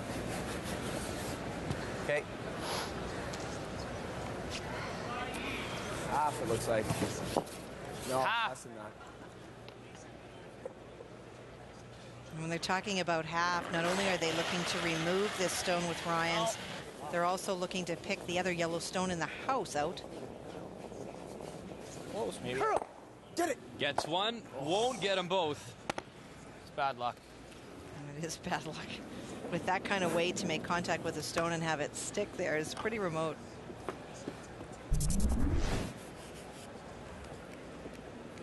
So the biggest objective, which of course is removing the guard, is made, but directly hits it. Rats.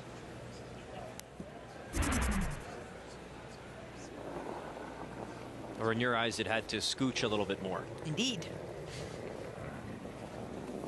It's pretty soft.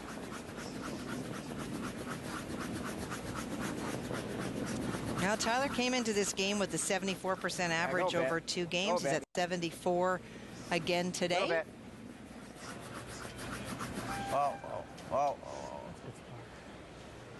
And throws that much needed guard for PEI. Hoping for a nose hit. They are.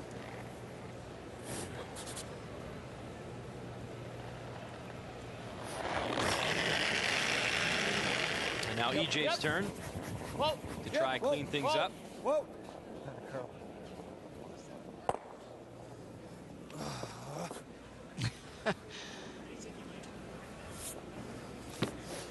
Those are the bonuses if you're able to remove the stone. The first one they stuffed, this one just going across the top.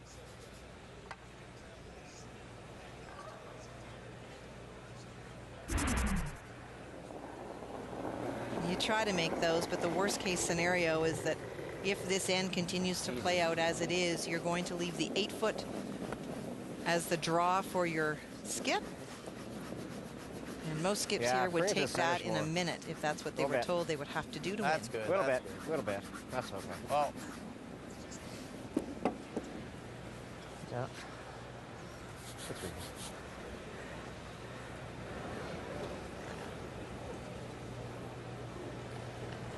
Is there any advantage at all, Kathy, to maybe try to throw a higher guard, maybe come in a little bit deeper just to try and throw off the icing, or at this point, does it really make a difference? No, when you're throwing the guard, you're throwing it. And another stick back. They couldn't do that if they tried 10 times. They've done it twice. No, it's been a long guard. They've stuffed it once, or rather twice, and gone across the face. Now, what he has done, though, is that the red stone belonging to Northern Ontario now is shot, or it appears to be from this angle. Could have been trying to get that. What else do we have here? Throw the center. If he makes it down, we'll do this in my last one. What? You can also hit and hope too. You like the hit? No, not this one. But you can always do it in the last one. You guys like? What I like. Center? One more. Nose. Bring it half tight. Hit and roll. Want to get this one a little tighter. Yeah. I agree with Mike. You really do need to throw the guard. You will have something to draw behind, but even if you do right now, you're only in the 12-foot. Just a little tighter. So inside the line. Just get it a little tighter.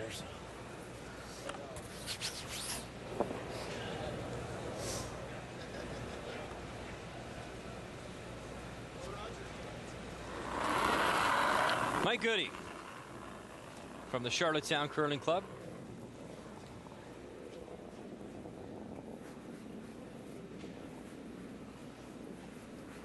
Yeah, a little. Okay. Yeah. Yeah. Yeah. Yeah. It's good, but. Oh.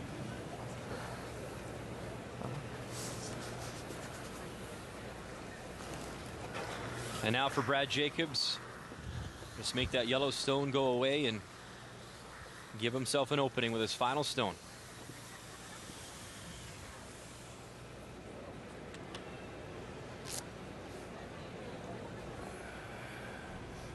been a pretty good battle this morning for this team from Northern Ontario. Gave up the 3 spot early on in the first end. Had some struggles with the ice at times.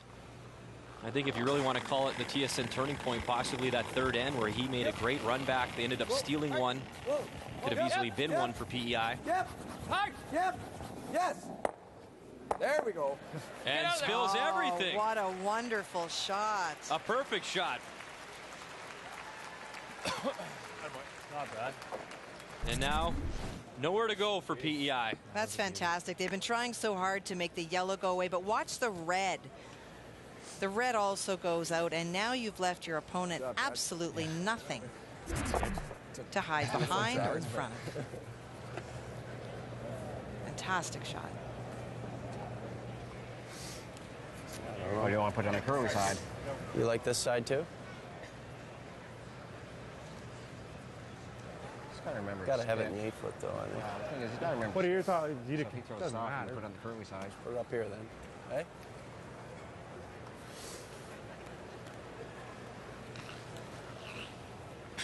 Talked about the curly side, the side that is closest to the fans.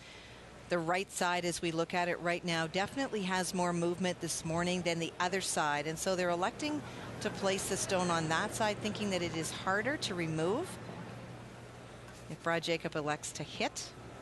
Be a little more. Yeah. Then the other side. The side that Tyler is standing on is much straighter. And so if you throw hack weight at anything, it will run dead straight.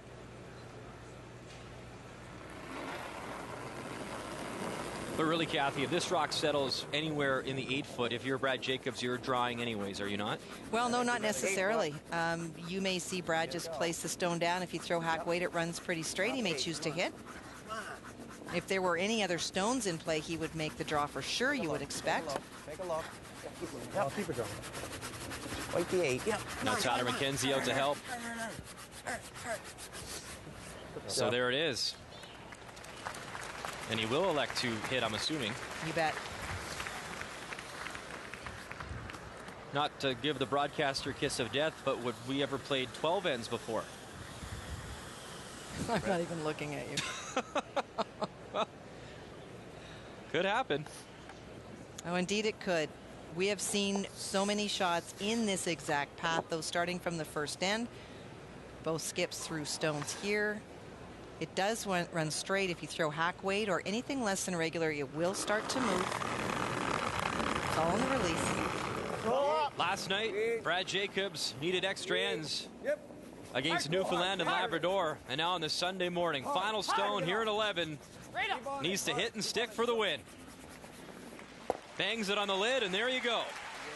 Another victory for Northern Ontario. Ladies and gentlemen, we hope you enjoy the game. There were certainly some trying moments for this young team.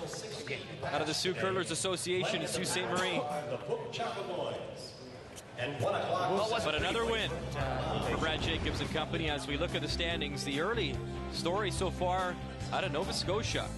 And Jamie Murphy, 3-0. Of course, remember what happened the last time this event was held in Saskatoon. It was Mark Dacey. And that upset over Alberta and Randy Furby. And of course, this year's Alberta team also victorious today, as was this young man, Brad Jacobs. More from Saskatoon after this. The 2012 Tim Hortons Brier is brought to you by Roll Up the Rim to Win. It's time for Tim's.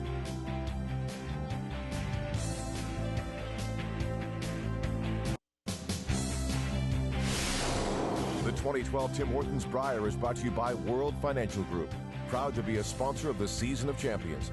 Your dreams, our strategies. By Scotties, proud supporter of women's curling for over 30 years.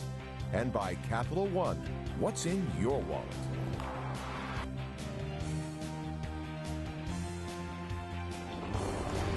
It's a little early to be talking about must-wins already, but for Brad Gushu, Newfoundland Labrador at 0-2, he'll be in tough against Glenn Howard, Team Ontario. That is our feature game on TSN this afternoon.